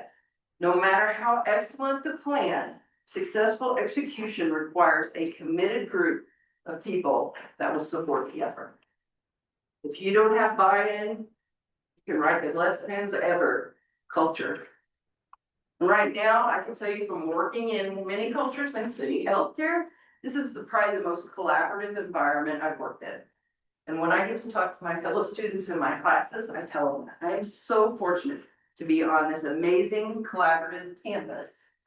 The people in this room have such a passion for women, and you don't see that in other cultures. So I take pride myself in working here. I tell people all the time, sometimes I regret that, but no, just kidding. Out in the public, I've got an air clear there. I'm like, this is a small community. I was raised in a town called Decker, Indiana, population 250, including cats and dogs. So I totally understand everything about a small culture, okay? Next slide, please. Okay, so leadership ability and organizational performance. So truly to perform, and this is from Harvard, here you go, you have to have stability in leadership, okay? And this is why. Many studies show, I'm not gonna say that longitudinal, I'll mess that up, but that organizations with stable executive leadership outperform peers that are experiencing frequent leadership turnover. Research by Harvard Business Review, McKinsey Company, performance improvements typically lag, okay, get this, 12 to 24 months. So you change leadership, you set yourself back 12 to 24 months, okay? Because new leaders require time to understand organizational complexity, build trust, and implement strategy. I've been here 9 months, I'm just getting to I know I've done this, but I'm just getting good at this, okay, because it takes that long for you to learn. Short contract cycles increase the risk that leaders are evaluated before the full impact of their decisions can be observed, incentivizing short-term decision-making rather than sustainable growth. Next, please. Turnover cost and workforce impact. This is from SHRM. I've been a SHRM for several years, the Society of Human Resource Management. Executive instability has a measurable cascading effect on employee turnover. The Society of Human Resource Management estimates that replacing senior leaders can cost between 150 and 300% of their annual salary. Now, that's from 2022. That number is probably even higher today because you have recruitment expenses, onboarding time, lost productivity, and institutional knowledge losses are considered and all of that. Trust me. I can see the turnover in that has been in the HR department, and what we do even trickles down even further. This is what it costs to replace a team member, any team member, right? So that's why reducing turnover is important. So, additionally, leadership uncertainty is strongly associated with lower employee engagement, reduced organizational commitment, and increased voluntary turnover. What I'm talking about is possibly a 2-year renewal of contracts for Director 3 and higher, because that provides clarity and psychological safety for both leaders and staff, supporting retention and continuity across the organization. Because when you start saying you're getting a new boss, people get swirly. Okay, oh no, what's that mean? That's scary. Because you know everything that you've worked on to this point may come to a dead stop and you may change and start all over again. That's scary. When you know you've planned the path and now your path has a big rock in it. Or change. Next, please. Financial performance and risk management. Organizations experiencing frequent leadership changes often see increased financial volatility. Short-term contracts can inadvertently create financial regression effects in which leaders defer necessary investments, but I'm not gonna do that, because I gotta wait, see what my boss, what's gonna happen. Innovation, well, why should I move on this at this point? Because I don't know what's happening. Structural reforms to avoid short-term performance declines that may jeopardize contract renewal. So if they don't know who their boss is gonna be, they might not perform exactly the way they're supposed to. A 2-year contract, Horizon mitigates the risk by aligning leadership incentives with sustainable financial health rather than short-term optics. That's an old word, sorry. Next, please. Okay, so executive stability with 2-year contracts. Renewing successful leaders for 2-year terms reflects evidence-based governance best practices. So you'll find all that at the end. I have about 20 different sources that I used for evidence. It reduces costly turnover, improves financial and workforce stability, aligns leadership incentives with long-term organizational health. It also preserves accountability through structured performance review, because they have the same boss. How hard is it when you get a new boss? I've got leaders right now that are like, I don't know how to write the review. I've managed for a month. Okay, so if we have that stability, it also helps our team members because we can write a more accurate review of their performance. In high-performing organizations, talking about community colleges in particular that have had 10-year presidents, those are the ones that are succeeding in a very struggling time for community colleges. Continuity is not just a concession, it's a strategic asset. Okay. Next, please. What we hope to get out of that, the expected outcomes: stronger leadership alignment, reduced turnover, a more collaborative culture, executive stability, improved students and employee experience, and increased enrollment. Because if you have successful leaders that are competent and can do their job because they've done it year for year, they have the ability to do this, right? To get out and communicate. Talk. Next, please. LCC is at a pivotal moment. Leadership invest. Okay, that's the goal. That's the leadership I'm talking about. Renewing successful leaders for 2-year terms reflects evidence-based governance best practices. It reduces costly turnover, improves financial and workforce stability, aligns leadership incentives with long-term organizational health, and preserves accountability through structured performance review. And high-performing organizations, continuity is not just a concession, it's a strategic asset. And that is all I have. Very good. Thank you very much. Question. Peter Drucker, part of my reading list that you and Nan write up. Good. Thanks. Any questions from the board? Madam Chair. Trustee Hill? Thank you, And these are all my sources in front of that. and thank you for your presentation. Thank you. Very well thought out. Since you got here until today, have you seen a lot of change in the manager positions in the different departments? Is that what you're indicating? Just leadership in general, because most of the leaders here when we came here knew, including myself. So I think we have a really good base, and I think you can see that by the results that are happening now, like getting our accreditation back, you know, getting all the funding that we're getting. Because it's taken this leadership 6 to 12 months to kick in gear, and I think you're seeing the fruits of those labors now. But I think changing that could knock us off course. And Madam Chair, in the reality of what you were saying in the beginning, communication is everything. You know, we probably all of us in here are business oriented. And you're right, if you communicate with the lower staff, they know what you're gonna do. if they don't know what they're gonna do in the upper management, then they probably might be looking to go somewhere else. I say this all the time, pardon me. People don't leave jobs, they leave bad bosses. Yes. We also do exit surveys. That's something I started when I got here, but I don't have enough data yet or to accumulate that. Yeah. Sorry.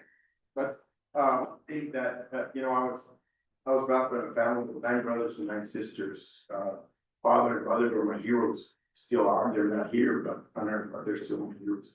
I still always remember my dad used to tell me, when they give you limits, make them make, you know, don't turn around and eat. The thing is, working with the managers and the staff, and you're right, sometimes there's managers that pick on employees. Okay, I know because I worked at different places, and just because I didn't agree with something, they kind of like started picking. And there's when you have to do referrals, and I didn't like to do referrals, so you're right, I just leave to another job. That's of the stability of my father gave me and my mother, they give you limits and lemonade, move up. There's different roads in the road. There's not just one way, there's 2 ways to everything. So, but I like that, what I see, what you're trying to implement. It's what I see as a business person.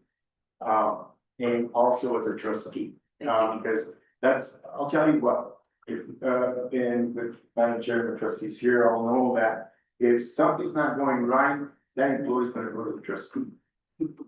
Okay? Yep. The first thing they go to you and say, remember you knocked on my door, you said if I ever needed anything, well, I'm here. Okay, now we can't do that, so we have to go to the Madam Chair and go to the president, the Madam Chair goes to the president, but you're right, I mean, it's difficult in, especially in the government organizations. Right, it's totally different than the private sector. Yep. Okay, private sector, you don't need to go to, most of the time, we don't have an HR, right? So, you're the HR, you're the cleaning lady, you're the driver, you're everything. So, but I just, manager, I really thank you for your presentation. We share that, very good, thank you for being here with us. And again, I believe, you know, I've always believed in open door policy, like, I got 2 compliments last week that I take to heart. By doing what you did, you proved that I can trust you. That was very valuable feedback.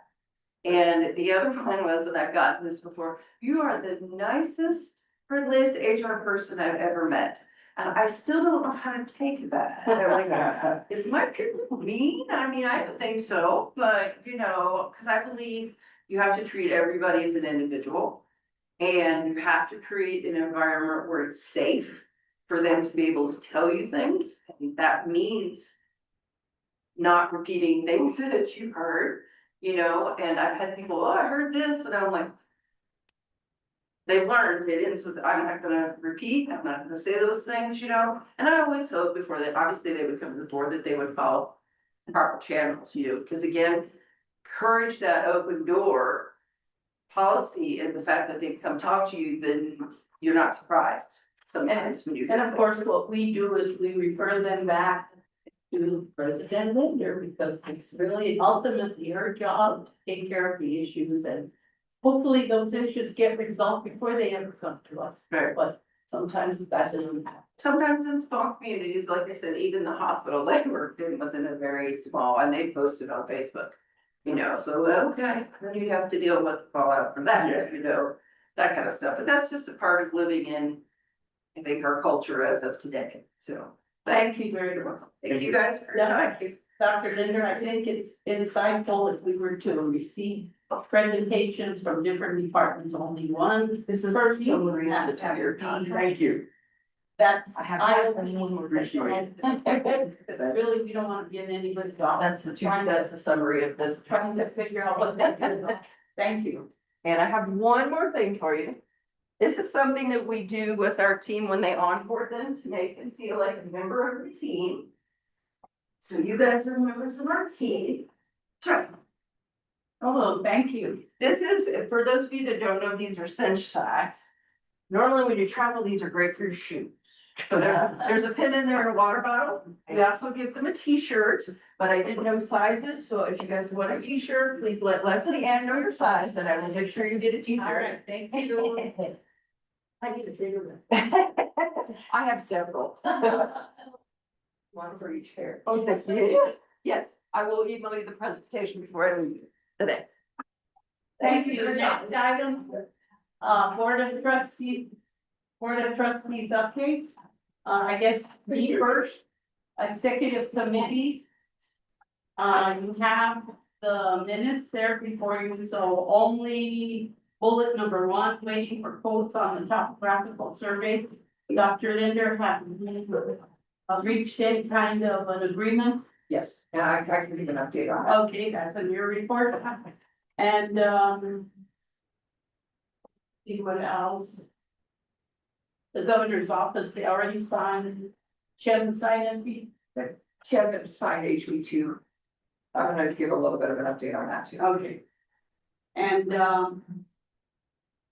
the Department of Corrections, that's going well.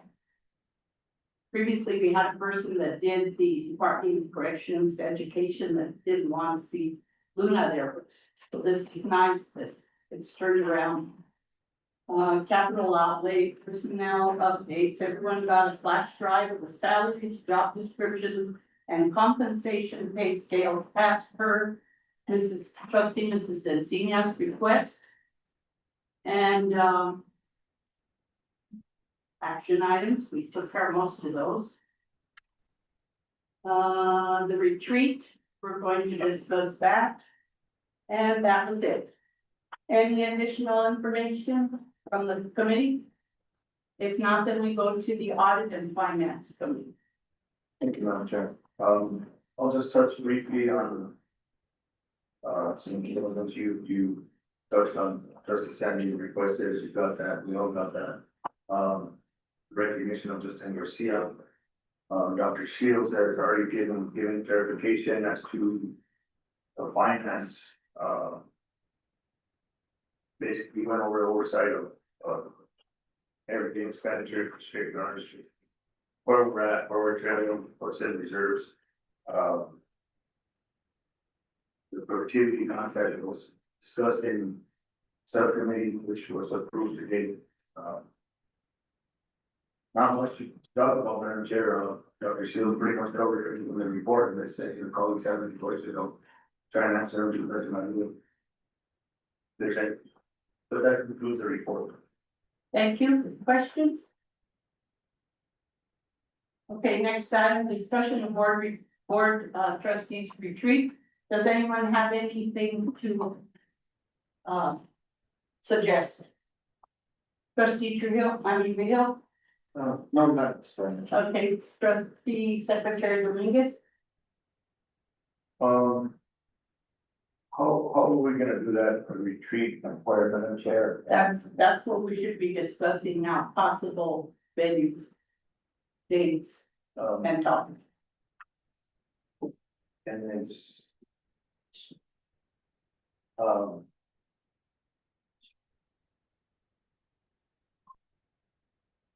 we gonna have a 2-day That'd retreat? be an emergency. Are we gonna have a 2-day retreat, Madam Chair? That's up to you guys. The board want, and are we gonna have a day with the president? And then a day with just the board, or? What items are we gonna discuss in the retreat? Has anybody have any ideas? Trustee Sandy, do you have anything to contribute? Not at this time. Okay, Vice Chair Portillo? Dr. Linder, I know we had talked about June, correct? Possibly moving it to June. Did you guys talk Chair, yeah, Chair Dr. Martinez and Vice Chair Portillo's, yes. The original dates we had talked about at the last board meeting were, trying to do at the end of April. And at the executive committee, we did talk about trying to move that retreat to June to give a little bit more time, and it's, there's a lot of things happening at the end of the semester. If you look at and absolutely it is up to the board what kind of training you want to have. In my board my weekly report that's on page 2 under item number 9, I did put some different potential topics that you might want to consider. What And page is that? on page 2 of the, not of the board packet, but of my weekly Oh, report. okay. Of my weekly report. And so I did put some potential topics in that. And so board governance and dynamics, peer governance boundaries, behavioral agreements, conflict resolution pathway, identifying 3 to 5 strategic priorities, determining measurable institutional goals, developing an annual board work plan, defining a reporting cadence. We did get a proposal from Michael Rivera. That is a possibility that he's willing to facilitate that. I did give him some of these topics and he felt like some of these we might need to bring an outside person. I did talk to ACCT. Several of the New Mexico colleges use ACCT as facilitators for retreats. This is something that they've done. I had a productive meeting yesterday. They can send somebody that's a trustee, a fellow trustee on their team, or they have teams that are trustees with the president, or they can send a president. And so, several people recommended, in the state, Dr. Jose Leyva, who has done training for Mesalans and some different, community colleges. And, I am gonna set up a meeting, with anybody that we might wanna think about having. And, they felt like June probably in order to schedule it, and if we needed to do traveling. Now, there may be, other, people within the state, Michael, I think he proposed some different things as well. And so it's up to what you guys think. And so in any, whether it's Michael Rivera who put a proposal, or if it was somebody from ACCT, they would want to meet with each individual trustee, not at an extra cost, just to get a conversation of where you think the needs would be prior to that. And so that's part of their overall cost of what that would be. So, and again, I'm not saying that these are the topics that we would do, and this is too many to cover in a 2-day retreat anyway.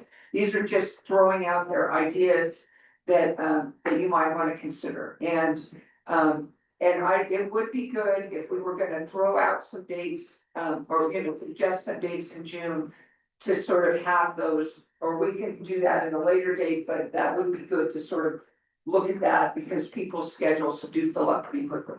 I would also like to recommend parliamentary procedure Okay, and OMA. And I know we already got a training on OMA, but the new board members have not. And board norms, respectfulness, that sort of thing. Madam Chair, if I may. Yes, Not to take too much time on this topic, Madam Chair, since the other 2 board members are not present, I think in all fairness, maybe you can have Leslie reach out to those board members, we can come across some topics that we can conversate, we can decide another date. For us to waste time on this today, I think it's about, okay, thank I you. think it's just, Then maybe just my. for the April meeting, probably need to put it on the agenda, yeah. And have everybody, yes, and have In all some fairness, more firm, it's suggested, not giving anybody any directive. So, thank you. I was asked to put together, thank you trustee Dominguez, but I was specifically asked by the board to put together recommendations. yes. So I have not done this in any other reason other than I was requested to do it. So thank you so much, and I'm open to anything that you guys wanna do. And it's your retreat, 100%. We appreciate I that, understand, thank you. President, that you were asked by the board, I understand, but in all fairness, I do expect that there's people, board members that aren't here. But And I think in all fairness, I was not aware, I guess, I thought they would be here. everybody has a personal life, right? But in all fairness, I mean, fairness to them, that best practice and is to the whole, that's all. How you construe that? Anything else? I'd like to make a recommendation. I think, if it's okay with the rest of the board, I would like to probably have maybe the executive committee be a part of this, plan. Bring the, retreat together. to have cooperation from all the board members, get their ideas, their topics that they like, but yet. So do you think put it on the April agenda? I think we should get sooner. Okay, That's like the whole, like the way it will. Your meeting, unless we do it for the April committee meeting. The Yeah, week before before, we can do that. we can include that as part of our, Agenda. A lot of time. yes. Madam Chair, if I may, Vice Chair, let me just be clear, you want us to convene an executive and then, No, and just, not executive session, no. no, In no, the that- executive. that's right, executive committee and make a format or Put it- something together and bring it to the rest of the board. Yes, But you can do that, reach out for fellow board members and see what their interests are. They can reach out for us, so there's not. Yeah. That's what you feel, so when we have that, with your committee, we have. It's not too long. If that's what you guys want to do. have some firm Thank you. recommendations. or Thank you, Vice Chair. something. Well, we might have to meet maybe at another time. Okay. Because it's gonna take a little bit. Okay, let's see what happens between now and the. How you doing? How you doing? Madam Chair, Yes. Just a question. Wait, I have training, it's called, there's a media, it's a school bus driver, I'm a instructor to training school bus drivers, state one. I don't know in June, I don't know if it's the first or second week I have. Okay, so we'll remember that. I think, but that's okay, you guys can have it. No, you need to be there. It needs to be Yeah, everyone, because it's critical. I believe in the past, I mean, Madam Chair, the past, certainly key that board meetings are usually not moved, correctly, Madam Chair, Vice Chair. Board meetings are not moved, or committee meetings we have them. Right, For board members to But accommodate. he's specifically speaking about the retreat. Oh, I understand, but I think, and all various for board meetings. Yeah. Thank you, ma'am. All right. The next item, discussion agenda format change, and this is only for you to look at and look.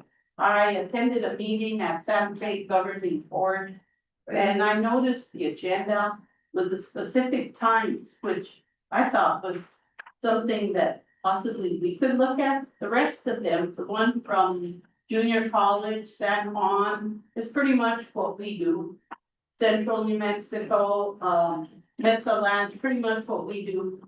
The only one that's different is the Santa Fe Community College, and that's primarily because of the time. So that's something for you to think about it. So they have, No action taken at this time, Yeah, because that's fine. it should be all the board members present. they have time constraints, Madam Chair. Yes. On this first one, anyways, there were several, somebody pulled up several, junior colleges, I think, and I think Leslie Ann did some research. thank you, Yes, thank you. Second, So we wanna take this. I think we'll table it when all the board members are here, so that we can make sure that we hear everyone's Madam Chair, position. Madam But, Chair, the only reason I thought about times is because it would be nice to get out of here close to the time that we should be getting out of here, which is 12 o'clock. And we're a little bit over, and we still have 3 reports to finish.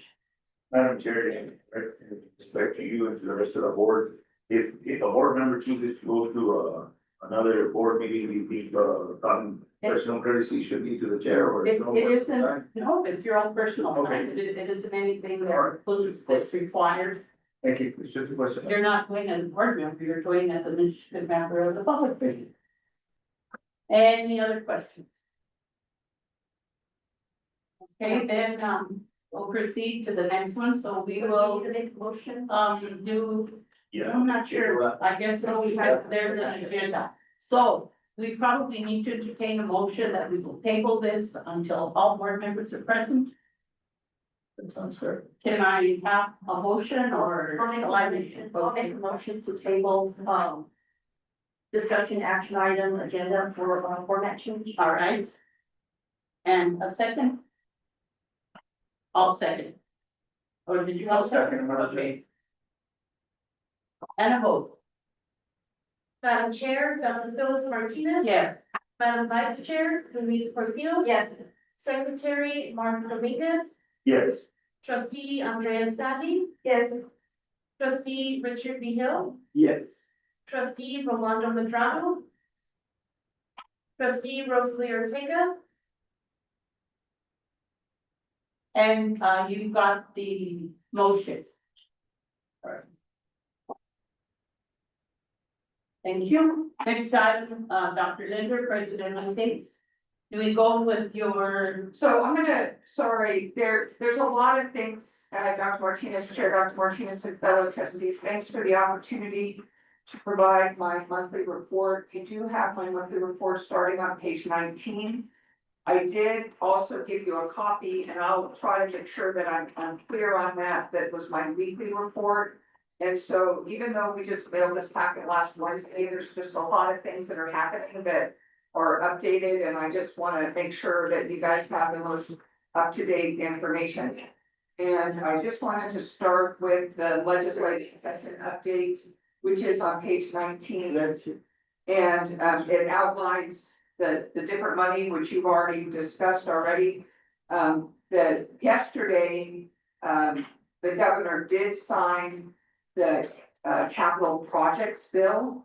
And that projects bill is up to $100 million to plan, design, construct, equip, and furnish student life and housing projects. Now, this is separate than the money that we got from the State Board of Finance, but we do think we're gonna need a little bit more money for this project, and so we would be eligible to apply for funding through this mechanism, and so she signed this bill. can I interject if I made a big mistake? I didn't, thank, when I was talking about recognition, Lieutenant Governor Howard Morales, there you go, which is so instrumental with the majority of them. So, Thank you. yeah, So, please make that. right now- I did.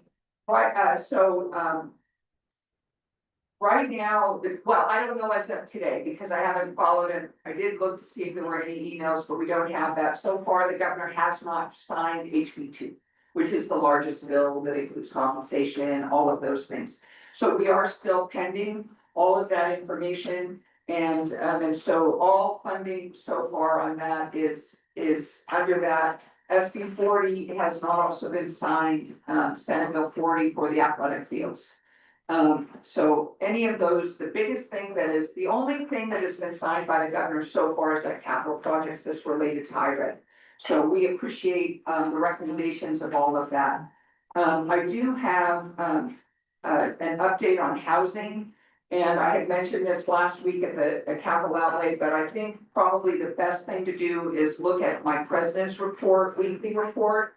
And last week, we were waiting on topographical survey and geotechnical engineering, and we did get quotes for those.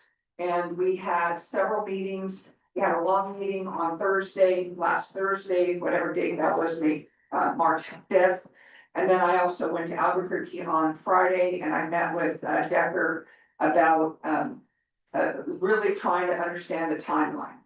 And I didn't want to understand the timeline the way that they wanted me to understand the timeline. However, I just want to point out that when you look at the sequencing required for this, and this is sort of from page 1 on the project timeline, and there is a timeline that's on page 6, is that if you look at what we need to do for the survey, the analysis, and the planning and all of that, on page 6, you'll see a timeline. And that's this right here. And I think that Trustee Sandy actually probably knew this already. And I had a lot of people that I didn't listen to when they said, I told you so, but anyway, where we are, when you look at this, and we've pushed really, really hard, and people have been really, very, very supportive of the project. When you look at the timeline, it is gonna take 28 days for the survey. By the time we get those results, it's gonna take 56 days for the geotechnical report. We need both of those before we can do the design of the utilities and the flat work on that. And so the Decker project, which we do have approved, is gonna be another 2 months with that, and then we have to do permitting through CID. So, and then we also have to contest with HED's capital outlay process. And they do not meet in the month of August because we have summer capital outlay hearings. So we will not be able to start construction until September. Now, when we talk about that, we've talked to Palomar, we finalized the plan, we finalized the housing. They also, I mentioned, have 120 to 180 day construction period as well. So that means that we have to have another solution for housing. And what I said last week was that last August, we had 2 weeks to figure out what we were doing with our students, right? We found out at the end of July, and we had to have housing for them by August 10th. So even though wish that we could have figured out housing by August, I do have a lot more time to figure out a plan. So I have already reached out to Highlands and so they are looking at their possibilities. I've also reached out to Super 8 and they have housing if we need it, as well. And I've also talked to Crystal and Christino about the dining services. We also know there's financial aid implications that we need to do. It's gonna give us a little bit more time, and what people have told me is that if I can really stand up housing within a year, that's still a big accomplishment. So we are committed to trying to figure out a solution, not just for our athletes, but for any student that needs housing in the fall. And so we're working on that, and I'm happy to answer any questions about that. Any questions? Then go ahead and continue that. Okay, so that's probably the biggest thing. If you go back to the, my regular board report, I've mentioned several of these things already. And, we've already talked about, I appreciate, my HR director, sort of giving a summary about, professional development. And I think, this is something that employees last year said that it was important to them. And we took a survey last year. We had said it when we had a retreat in the fall of, I first started as president, we had a fall retreat. And professional development was something that was raised there. So that is something we measured last year. And then we've been tracking that. And so that's a very good thing. On page 22, you can see reports from athletics. The athletic teams, they are traveling this week away. They have away games, but they've had several home games, and they've been doing a great job. And the Wildfire Resiliency Training Center has a good report that you can read through. There is a comprehensive report, trustee Behill, you had asked for an update on construction projects, and that is in there. And I have one other piece of paper to give you afterwards that I'll give you, that is a list of the projects from the state. And so I have that. And so we have a good update with that. Tanya Giddings has given a good update. She has now moved from the legislative session. We are working on correct congressionally directed spending requests. And so she's working with Dr. Romero and the team to look at that. What I have said is that we are not getting any projects that require building. We have a lot of building projects already that we're trying to complete. So, but there are absolutely things that we can go through, and Tanya's working on those. And we also have, we had a great and I mentioned in my weekly report, and maybe Dr. Romero is going to mention it already, but our Assessment Academy team presented at the New Mexico Here Conference this last weekend, and they are looking at presenting next year at the regular annual meeting. There is, in addition to the HLC that people are going to this month, Higher Education Department is having their tech summit. And we have 5 members of that team that are going to that. Dr. Shields is going to that. Matt Griego is going to that. Tanya is going to that. Justin's going to that. And one more person. What? Dr. Shields, Who did you say? Dr. Shields, Tanya, Matt. Justin. Craig isn't gonna go. So maybe we have 4. It's 5. It's 5. Anyway, we have one other person. Estelle, that would have been great. Estelle is back at work. We didn't mention that. Estelle is back at work, and so is Rosalie at Cruz. So we're happy to have them back and looking at that. So if there aren't any other questions, I do have one action. If there are any other questions, I'm happy to take any other questions. I had a question. Sure. The status of the sign, I know you're So probably deceased with all sorts No. of issues, all sorts of. that purchase order, I approved, that purchase order's been issued, and there was a waiting time for getting that, where it needed to be ordered from in terms of supply chain. But as soon as actually, when we passed that after the February 10th, Matt texted me and said, should I order? So that has been ordered. so that may be, way down the line in terms of I hope not. deliveries, I'm not sure what that timeline is. diesel and everything else. Well, yes, I'm not 100% sure, but if it's purchase orders only go for the fiscal year. So if we don't get it by June, then we will have to order it again. All right. And we will have to just issue another purchase order. So I'm hoping that we get it within the next couple months for sure. Okay, Yeah.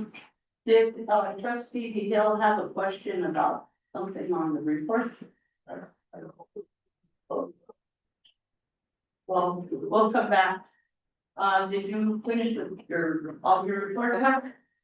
I think he had a question, so. Oh, okay. When he came in, he asked me if we had already gone through a certain part. So, we can come back to it, okay?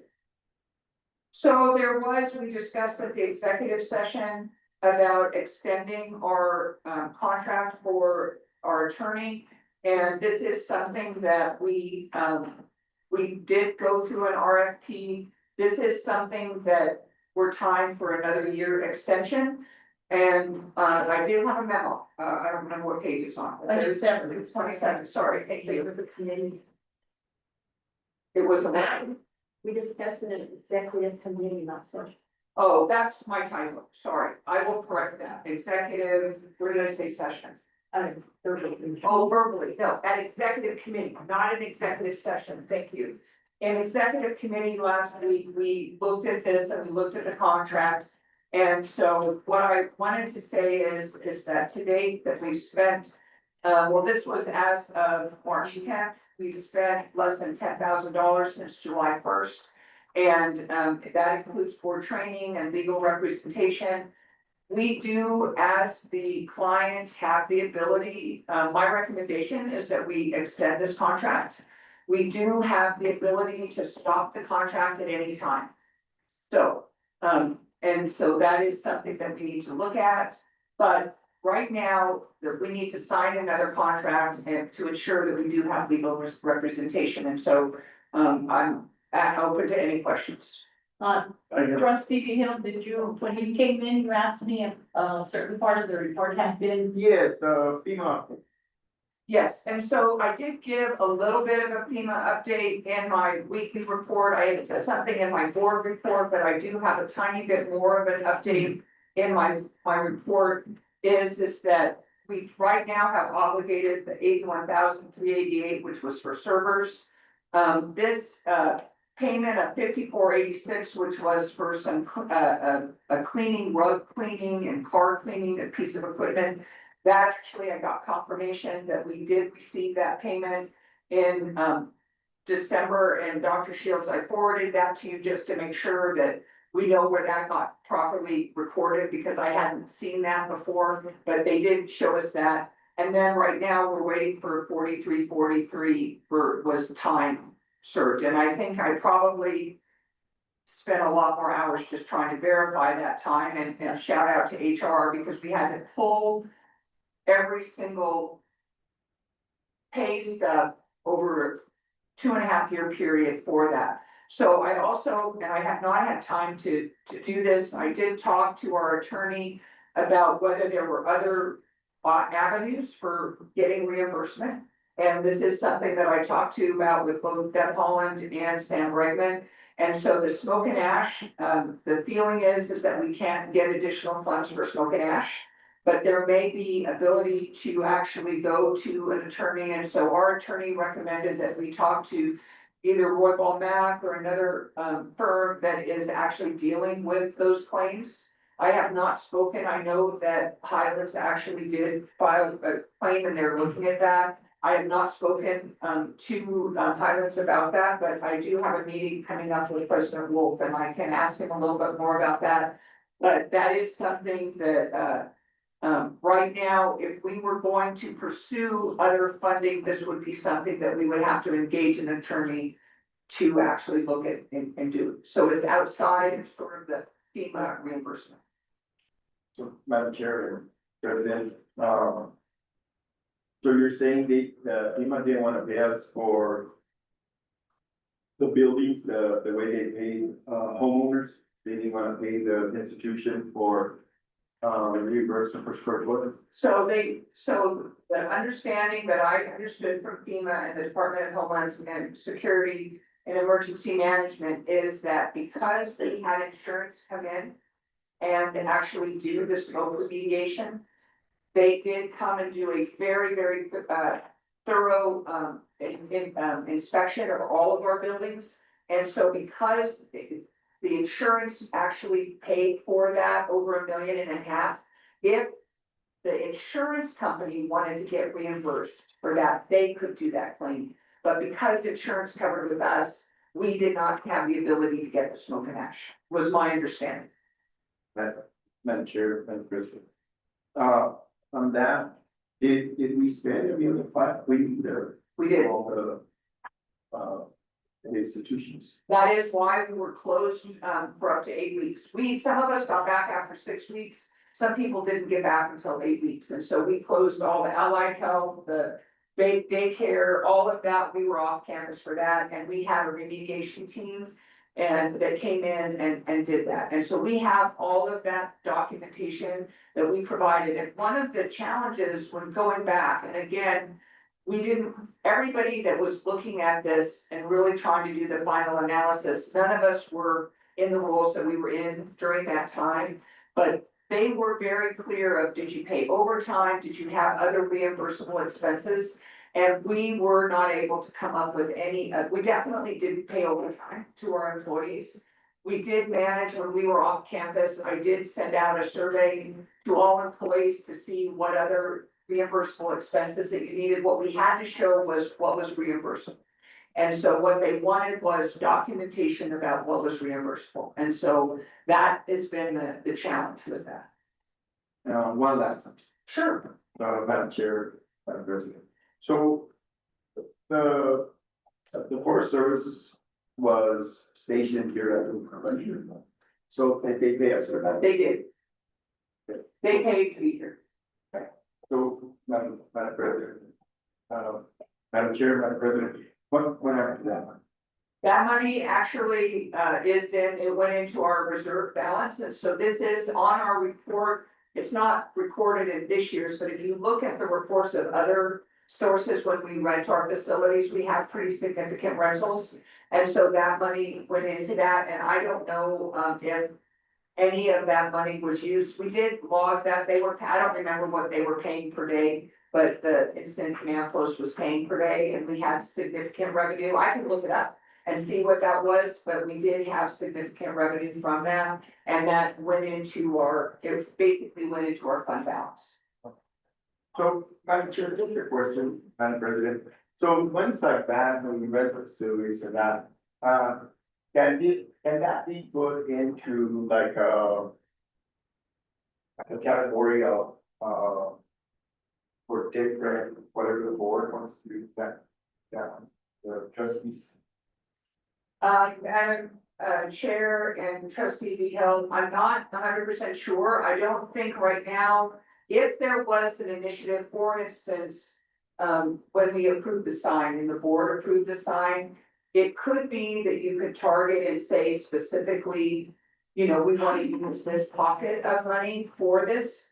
So right now, rentals, we're actually targeting into a specific rental that we're doing it. But if you notice, I have included, and I didn't mention this, but I did include an exhibit A proposed budget that was in my president's report. And there is money outside that we need to come up with, and we can't really use instruction and general money. And so we are gonna, right now, what we look at is we've got about 147,601 of money that we are spending of our own money. And so and in this case, we've said we're gonna use mill levy for this. But if there was something else, you could say this money is gonna come from that. And so that is something, if there is money, we have a fund balance. I don't know if Dr. Shields, you wanna say anything more about that, but I don't know that you could have a board targeted amount, but the board is making decisions on and recommendations, sort of like the sign. I guess, and I don't know if this falls in this category, but, Luna, Madam Chair, Madam President, Luna owns the land that's the bottom there. Okay, so I guess I had a constituent that came to me and asked if that was being rented or what was being done with that piece of land. Madam Chair, trustee V Hill, that land right now, and I've had several conversations, we've talked about this. Because I would like that park to be open and be able to have people use that. Those buildings are not safe, those bathrooms are not safe. That is definitely something that we would like to do that right now. Nobody's approached, that I'm aware of, maybe they talked to our facilities about renting that space, I'm not 100% sure. We're always interested in looking at those sort of options, and again, what we've been following on terms of the projects that we have in terms of what capital outlay projects and what improvements that we're doing on campus has been following the master plan that was done in 2021, when they did an assessment of every building, and that is what we use when we go to capital outlay, as we say we need these things unless there was targeted specific money. And so even the 98 acres that we sort of talked about, that wasn't on the master plan. And so if we were gonna do that, we could look at that. Right now, we can look at anything. My goal is to try to get caught up on the backlog of Geo, but if there's somebody that's interested in doing that right now, we have that closed because those bathrooms and that equipment is not safe. Madam Chair, thank you. No, I was talking about the land at the other side. The one they used to, I guess, before, they used to use that land for grazing. The 98 acres, That's the one. past the national armor. No, the one by, right across from the park, and then that land right across from the park. Yes, On the other side of the street. I didn't know we owned that land. somebody said I thought. I didn't know we All owned the that land. 90 acres was. Over here. It's 98 acres, is that, but you know what?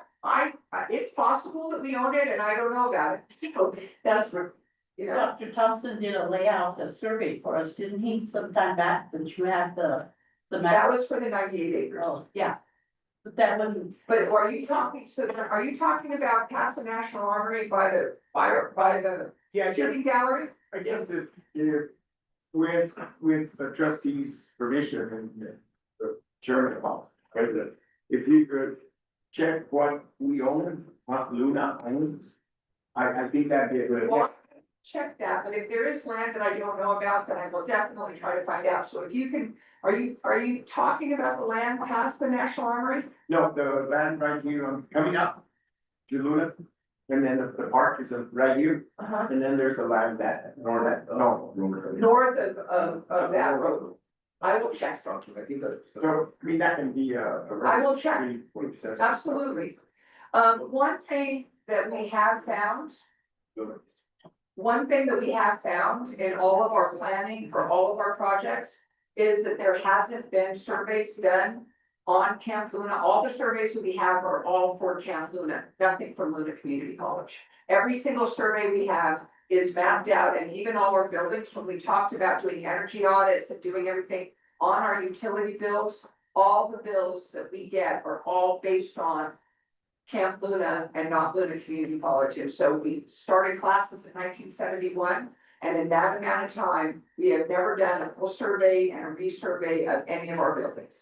And so that is one of the things that we really need to look at, is to say, okay, what do we need to do? And so when we're going back and we're looking at these surveys and looking at this, everything that we have pulled up has been pre-Luna Community College.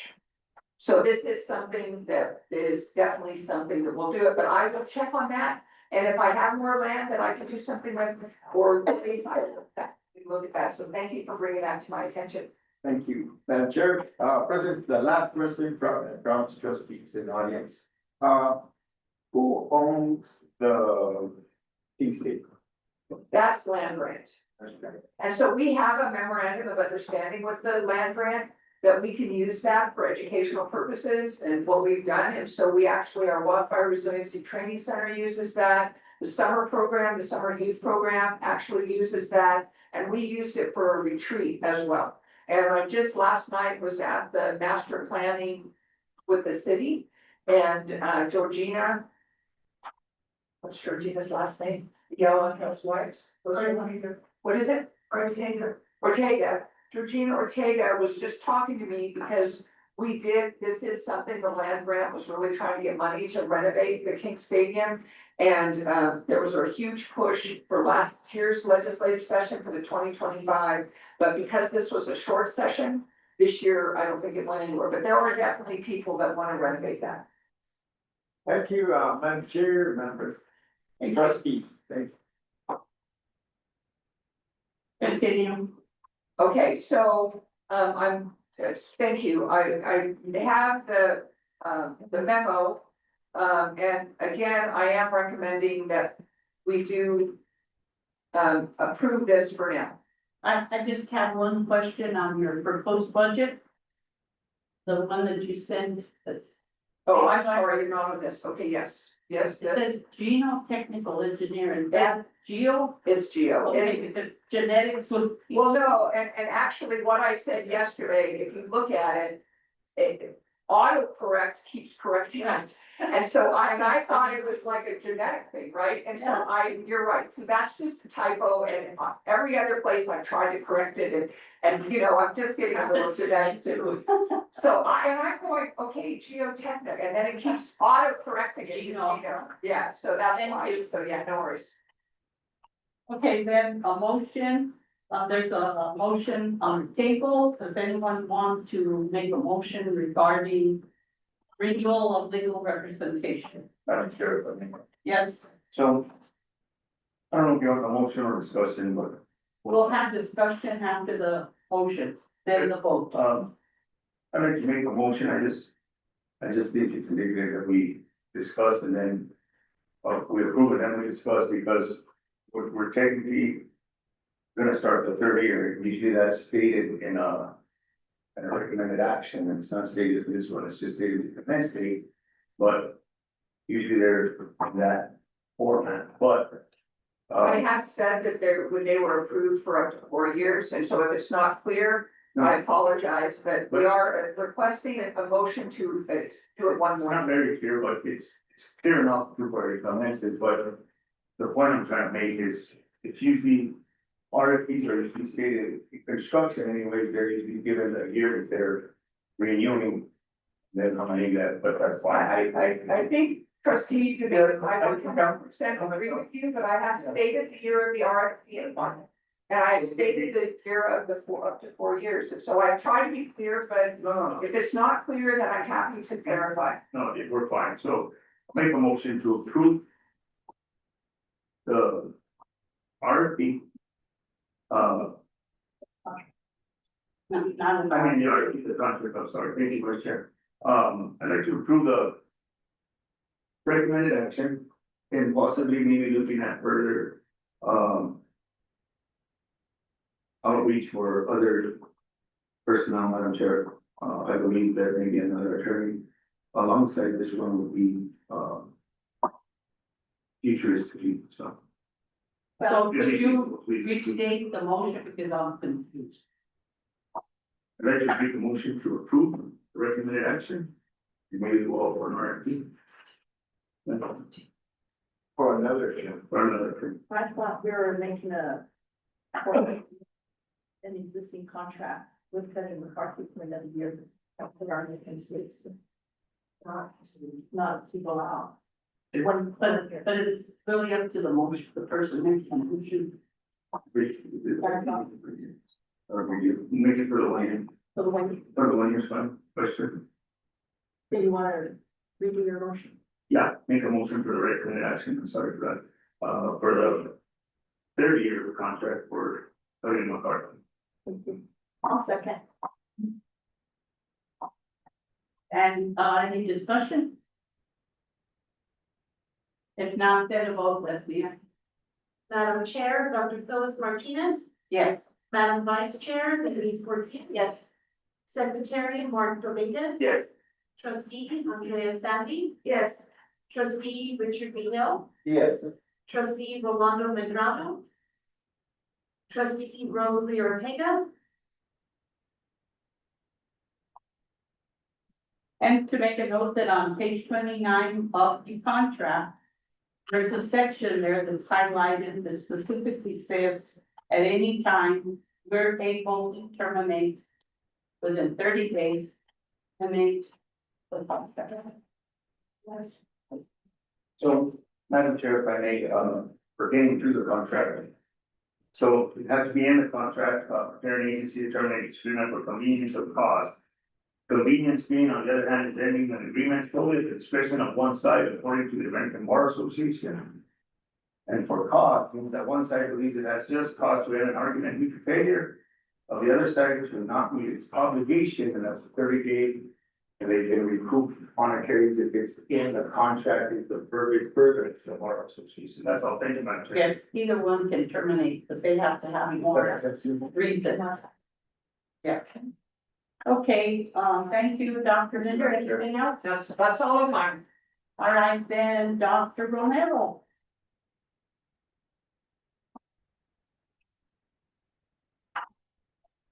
And I think we probably all read your report, so if you could just maybe highlight, do a summary, and then if we have questions, we'll ask you the question. Thank you. Madam Chair, thank you, Board of Trustees, President Linder. I will highlight a couple of things that I think are really important in my report. I do want to say that the faculty are going to start working through a transition from our classic Blackboard LMS to Blackboard Ultra. Anthology, who owns Blackboard, is no longer supporting the classic version. And so that's gonna sunset in December.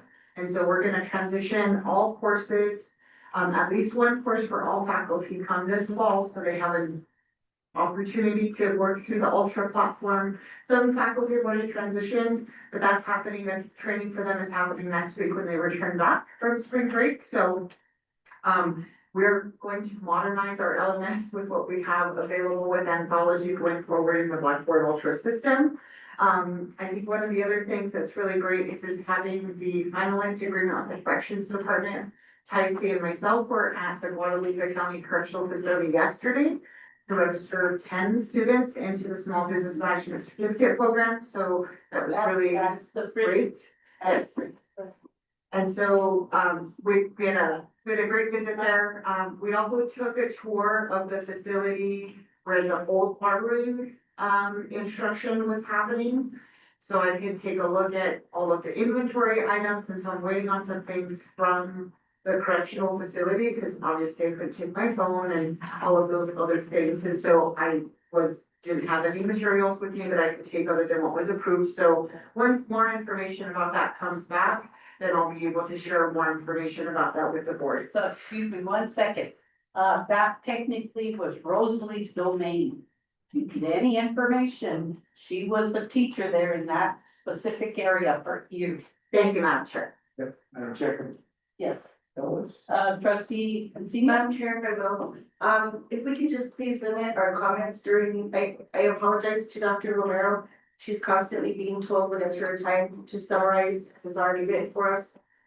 She does have the floor, and I want to give her that respect. If we could limit our comments and the interruptions that you're doing, to a minimum, please, and have those saved for after so she has time to get her points across and everything, because she is always told to summarize everything. That's pretty unfair of us. Thank you. Trustee Sandy, I disagree with you. I just think that sometimes they have different topics or different items. And when sometimes some of us want to just question what's at hand before it goes on too long. I think I see your point. I'm not negating that, but I mean, just trying to be open minded. Thank you. Thank you both. Continue. Thank you. I also want to say that we are going to be hosting, the regional math convening in conjunction with the NMICC. And what this means is that we're going to get math faculty from our service areas and in our regions to come and talk about mathematics. So, I'm really thankful to Dr. Gino Castillo and Betsy Sanchez in the STEM and Humanities departments that are going to be our facilitators for that day. We also have, the math guru, I guess I should say, from the New Mexico Public Education Department coming in that day as well to speak to our math faculty, the math faculty that are coming for the convening. And so it's gonna be a really great time. We're working with NMICC, the NMPD, and the local school districts to get their folks here to have some critical conversations about what's happening in math, because there is some transition that is happening and some changes that are happening within state law for us to talk about what it means for mathematics in New Mexico. And so we're really excited to have that. It's gonna be April 17th. Yes, right, April 17th. Thank you. Next month, it'll be on a Friday because some of our participating districts only have 4 days school week, so we're gonna try to work that out. So it'll be really fun to have them on campus.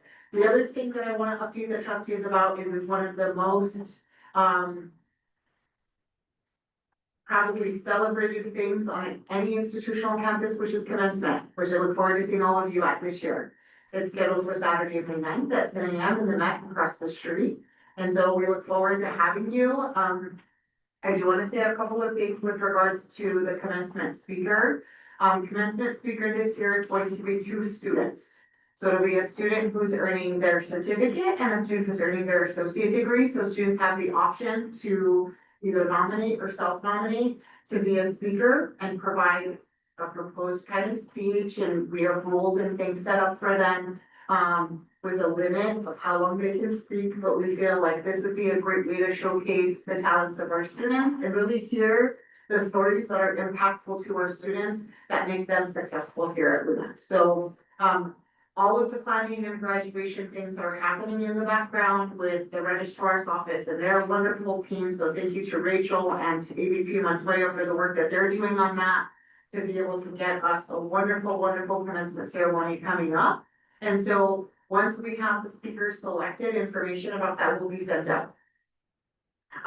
The other thing that I do want to talk about a little bit is the enrollment report update. So you all received from Ryan, who provided you with this kind of enrollment, kind of quick summary is what I really wanted to provide you with. Number one, on the left-hand side, the counties are the mill levy counties in which our enrollment is comprised of, and that's 618 students of our 745 head count at the very moment. Now, keep in mind, registration is still open for second 8 weeks. We haven't confirmed end of term enrollment, so they're not official, but as official as they could become at the very present time. And so our mill levy students and enrollment in the mill levy counties constitutes approximately 91% of our enrollment at Luna, which is wonderful. The other thing, and this is a comment that has come up a couple of times in the past board meetings, was what the enrollment looks like outside of our mill levy counties or the areas that we serve. Now, we can't necessarily talk a whole lot about Pecos because Pecos is a little bit of a challenge for a couple of reasons. Number one, you can't do kind of an enrollment report just based off of the zip code in Pecos, right? Because even if you did that, you wouldn't probably capture all of the students. Because you would have a student who technically would have a zip code address in Vegas, but goes to school in Pecos, or has a zip code address in Glorieta and then goes to school in Pecos. Same thing, right? And so the best way for us to be able to provide that information to you about that population per se is that in general, Pecos students, we have 10 students from that area, but from the current analysis that we have, it's included in the San Miguel County with the non-mill levy areas. So I wanted to make sure that that was highlighted on the right-hand side with the larger list, which includes out-of-state students. The non-mill levy percentage of our enrollment is 8.58%, which is 116 students.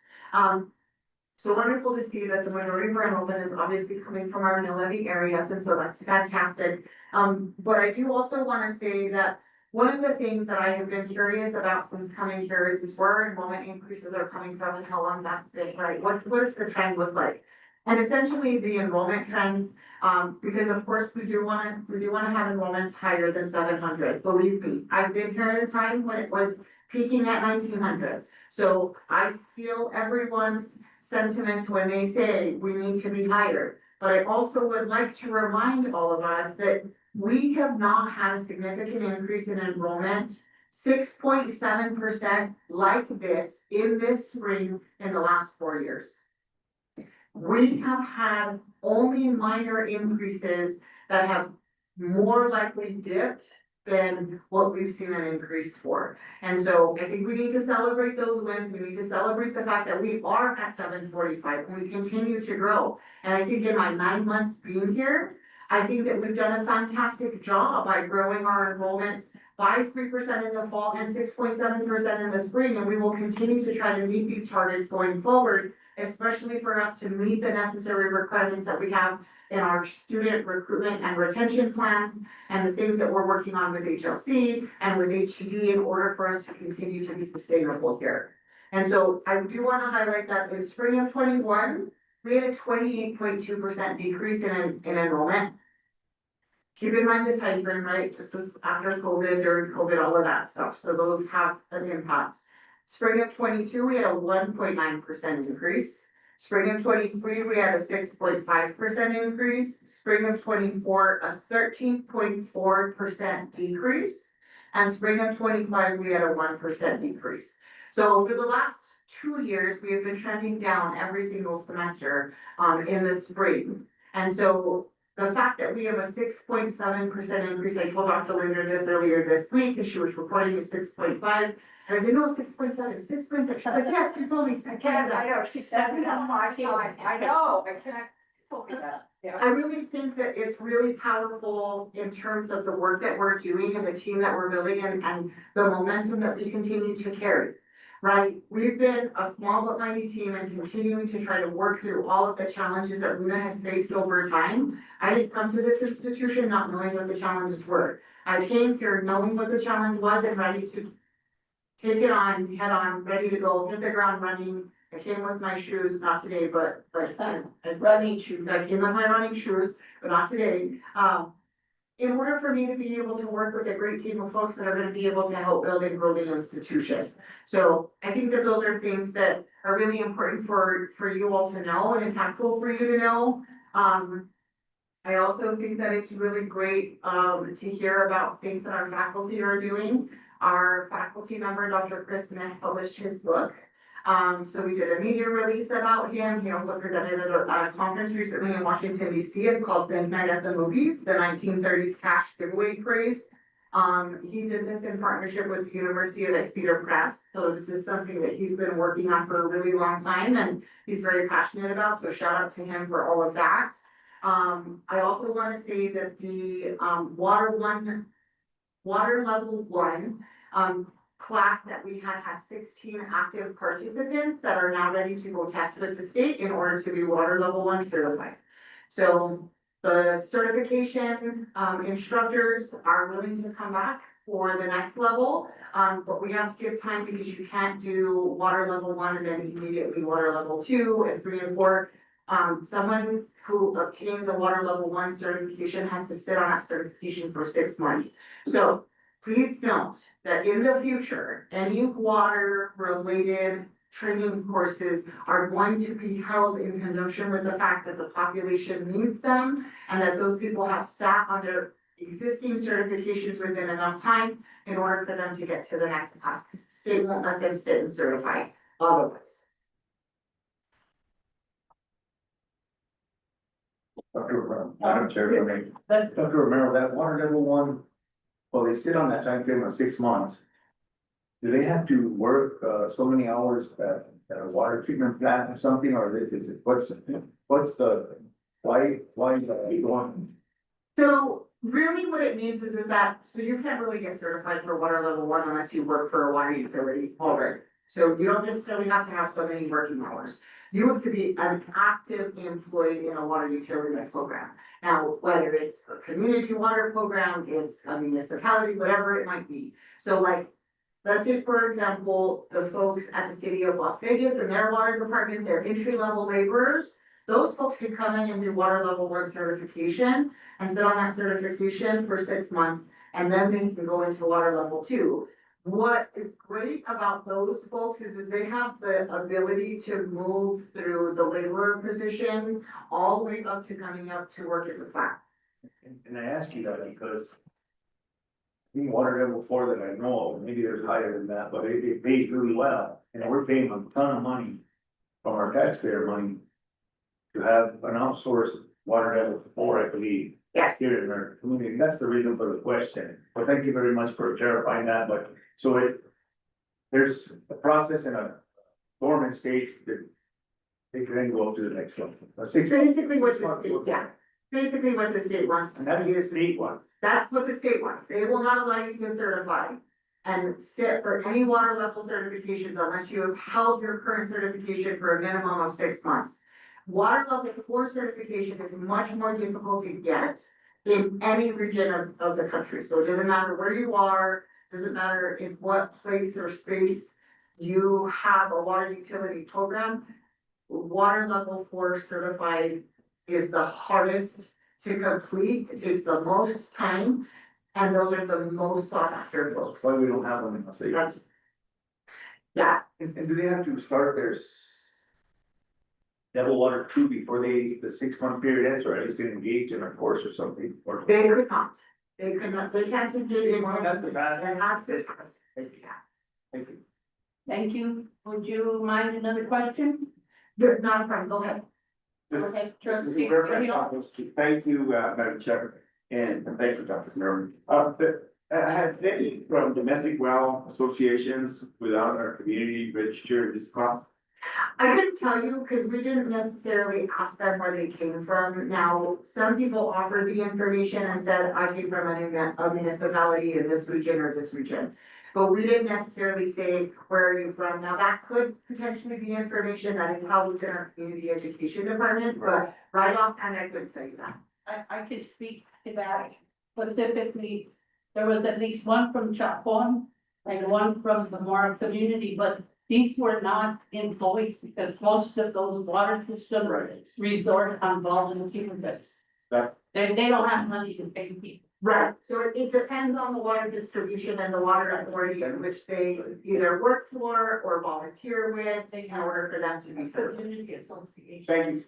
That's where the question I was going, because they don't, I'm with the domestic, water association, but they don't have a paid employee. We're all volunteers. Right, So, but volunteers were allowed to register as well. yes, of course. There was at least 2 that I know of. Thank you very much. Continue with your report. And then, I do wanna say that we are working on doing the 4th annual Allied Health Fair, in April, so more information is coming about that. Still in the planning and discussion phases, so I don't wanna, provide any additional information that's not yet set in stone. I do also wanna say that, our Allied Health Department, specifically Denise Box in the dental, department participated in a dental science exploration event at the Santa Rosa Satellite on February 19th. Sure, a lot of questions outside of dental, right, LA Health and some other related stuff, but that's really great. So we're really excited to have that. So she's looking at more opportunities for other satellites and other areas for her to be able to go to. She wanted to see what the response rate would be, and it sounded like folks were really, really receptive to us being there. And so we really look forward to hoping to be able to do something in the future like that as well in other service areas too. I think the other thing that is really wonderful is our faculty member, Andrea D in nursing. They and the Student Nurses Association collaborated with local high school students to deliver group presentations about how to properly measure like vital signs, like blood glucose levels, hands-on demonstrations, and then talk to them about like pulse, talk to them about career exploration in nursing, blood pressure, and then just kind of give students an opportunity to get a highlight of what it means to be in a nursing program and a student nurse. And then finally, our student nurse Valerie Delgado was presented with the Rotary Scholarship at a dinner in Albuquerque on February 19th. And she also spoke about her positive and wonderful experience about being a nursing student at Luna. So congratulations to her. And I stand for questions on my report before my action. I have something to add. I was at a restaurant in Santa Fe last week and there was 3 girls sitting next to us. in turquoise blue outfits. So I went up to them and said, "Are you guys student nurses?" They said, "Yes." And I said, "From Luna?" "Yes, and we love it." So that made my day. Wonderful to see them out there. Yes. Any other questions for Dr. Romero? Now, let's verify the water. The water. Thank you. Thank you. What level are we gonna go up here for? So we'll try to do up to water level 4, that, like I said, that's gonna be a challenge, so we're gonna start with 1 and 2. And then we might see if we could potentially bring in water level 1 for wastewater, so. May I ask you this, Dr. Romero, not giving any direction, of course, but, so that people stay embedded here and wanna get what they can here local with their family and caring for loved ones and that nature. Are you guys working collaboratively with another school or something to transition? And if we don't go over that next level, maybe to transition them from 2 or 3 or 3 or 4 in the future, is that something possibly that maybe you guys will look at? So the instructional team that we're currently working with, we have explored that with them. Because everybody says that 4 is, it's pretty brutal, It is, it's almost like getting a doctor's degree. It's pretty intense, I guess. it very much is intense. I guess a lot of math. It is very much above high level math, so it's calculus up to like calculus 2. Yes. And trigonometry, so it is very challenging, especially if, I mean, I'll just be honest, if you've been out of school for, you know, a period of time and haven't brushed up on your math skills or don't use them every single day, that could definitely be a challenge and a barrier for you. That's the other reason why the state of New Mexico won't license water operators within like that. They won't let them staff unless they have that 6-month wait time, because they need time to be able to field work what they've already learned for the level that they just certified in. Thank you. Thank you. And also as an aside on your point of information, on your report of students, the list of students, this was actually something that trustee Hill had requested to know, because previously Luna used to bus students. And so this is information for your comment at the finance committee meeting as to how many students. I don't know how many of them would be willing to ride a bus, and I don't know how many of those are dual credit, which is really the target area. That's a much larger conversation, I don't have time for today. Right, Thank you. and that's something he just brought up because he remembered the best. All right, thank you very much. And I do have, moving on to my next item on the agenda, I do have an action item. I am requesting approval of the board for us to disposition our old semi truck and trailer. We have had that truck sitting for probably longer than a year, I'll say that. The truck is no longer usable for instructional purposes. If we're trying to train qualified commercial driver's license drivers, that truck is not suitable for what today's modern commercial driver's license driver needs to know and learn. And so, we also had Las Vegas Diesel Repair come in and do an inspection. We know that there are some mechanical things that need to be addressed on the vehicle. That was one of the first questions I had when I came on board was, what's wrong with the truck? How come it's not moving? And so we talked about that and talked about the mechanical issues that are existing with it. And so, I have provided you with some information with regards to that, and I stand for questions on this request. Trustee Secretary Dominguez. One last question, Dr. Romero, I apologize, I didn't ask you sooner. And I got information, and I don't know, maybe you have clarification, and I don't know, Trustee Hill has any clarification on that. My understanding is that if students are tested on an automatic semi, they can only drive an automatic semi, is that true? So, And if they're tested on standard, which I believe is what Luna's teaching, correct? Mhm. Is that, we're teaching on a standard, yes. thank you, that's it. Yeah. That's it, thank you. Any other questions? Madam Chair. Then I stand for a motion. So, Madam Chair, Madam Chair, motion is made. You need to verbally say what the motion is about, if it was so moved, so that Leslie Ann could put the motion I am sorry about that, Madam Chair and Madam Vice Chair. It's on page 55. And actually, it's right here on the agenda. Read it from 55, And that's inclusive. And this is for Leslie Ann, so she can put the motion. 55, trustee Hill, 55, because it has specific. started that so most of Gilbert. 55. Speaking out of turn, sorry. It's just for Right now, we're talking about the motion, so let's continue with that motion, then you can discuss the next. 55, page 55, Is Austin, is that at 5-5? yes, That's 5-5? yeah, I'm just yeah, kidding. yeah. If you read up there where it says proposed motion, the second one, Both, option or not? no motion. Motion, sorry. Motion to approve the proposal of the 1995 GMC semi truck and a company 1995 STR box grader for auction with proposal starting bid reserve of $10,000, allowing the college to remove the reserve during auction if necessary. Okay. Change the language, that's good. Well, it has to have the amount, that's critical. All right, do I have a second? I'll second. And any discussion? Now we're open to discussion. No discussion? All right, Leslie Ann. Madam Chair, Dr. Phyllis Martinez. Yes.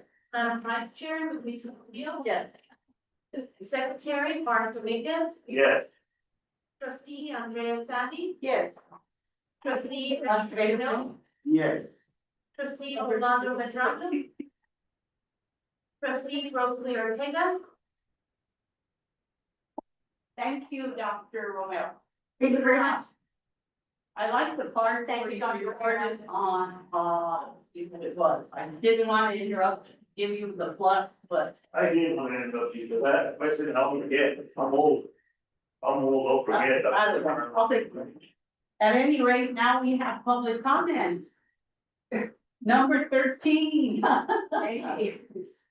And this is going to be Dr. Billy Matthews, first of all.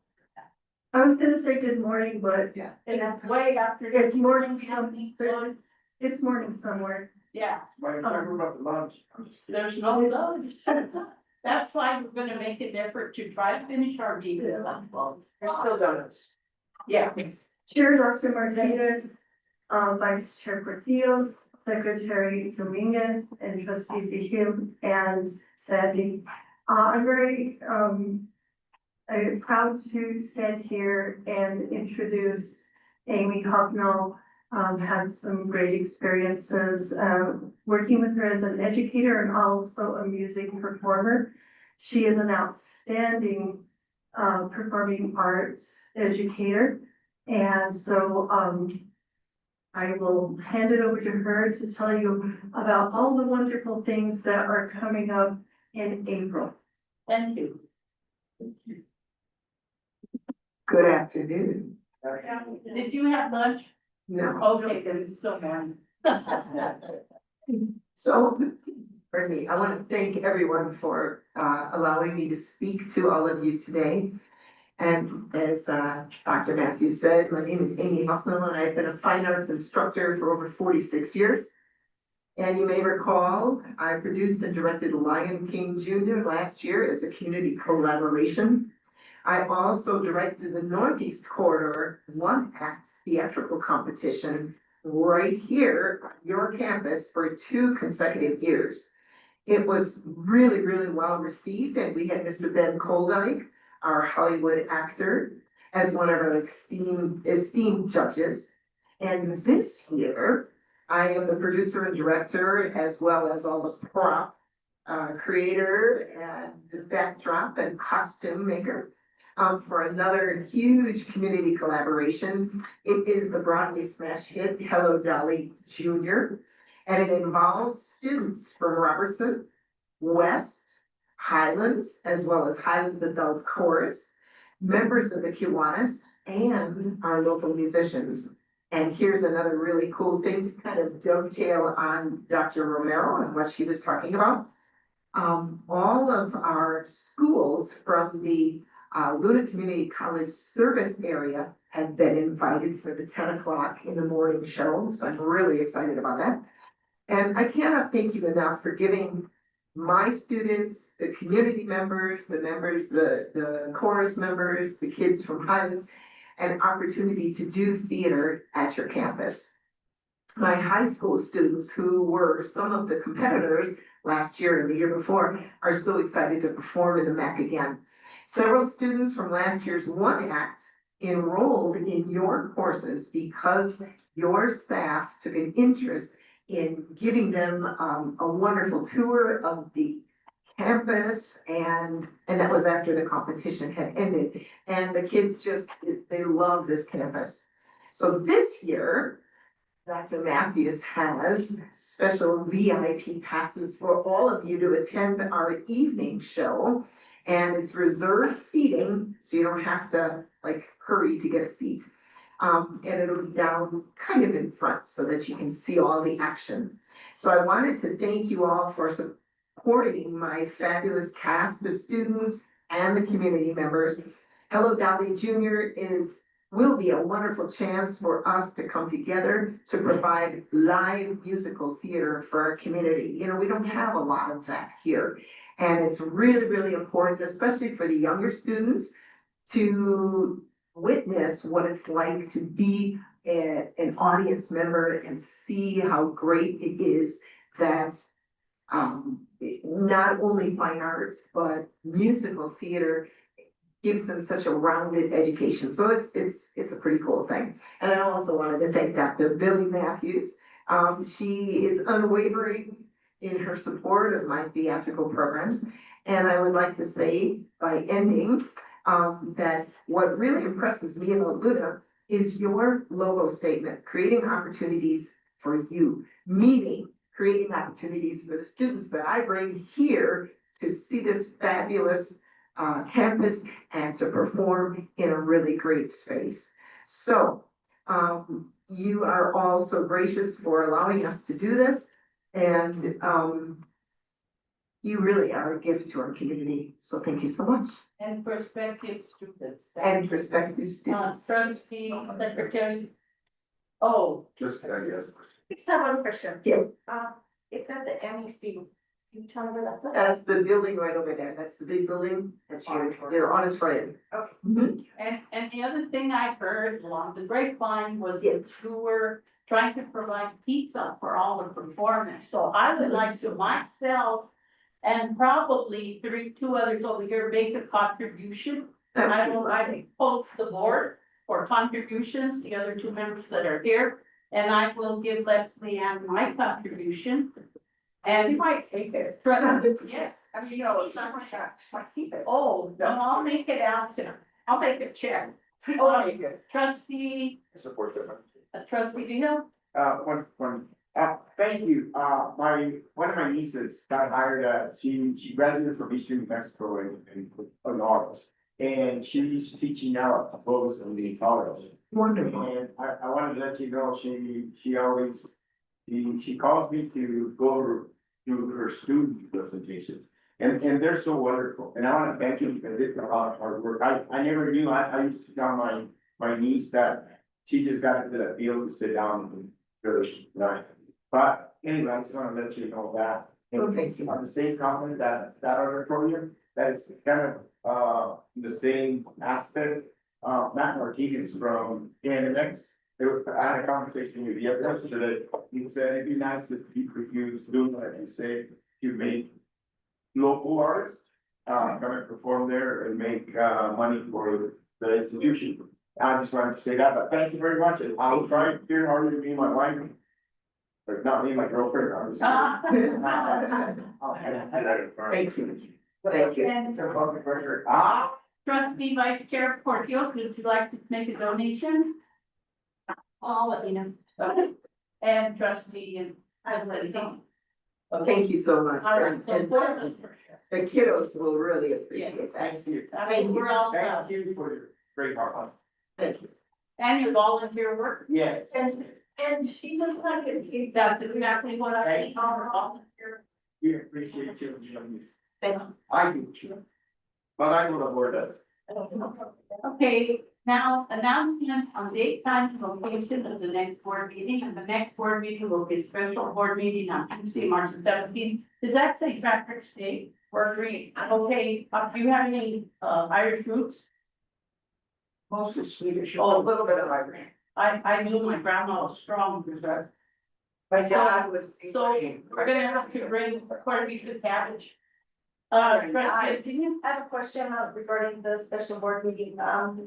Two questions, actually. One, I did have some community members reach out with some concerns that there will not be public input on that date, and that was taken off the agenda by you, Madam Chair. Also, that we will not be having an executive session in regards to Dr. Linder's contract, and I think that is highly important that we do have executive session. So if you can elaborate on the two. I'll let you know. Take it under advisement. So the meeting after that, special budget meeting Tuesday, March 31st at 10 a.m. And the regular board meeting Tuesday, March 14th. Regular board meeting. At this time, I would like to entertain a motion to adjourn Chair, actually, motion for adjournment. and a second. Thank you. And roll call, Leslie.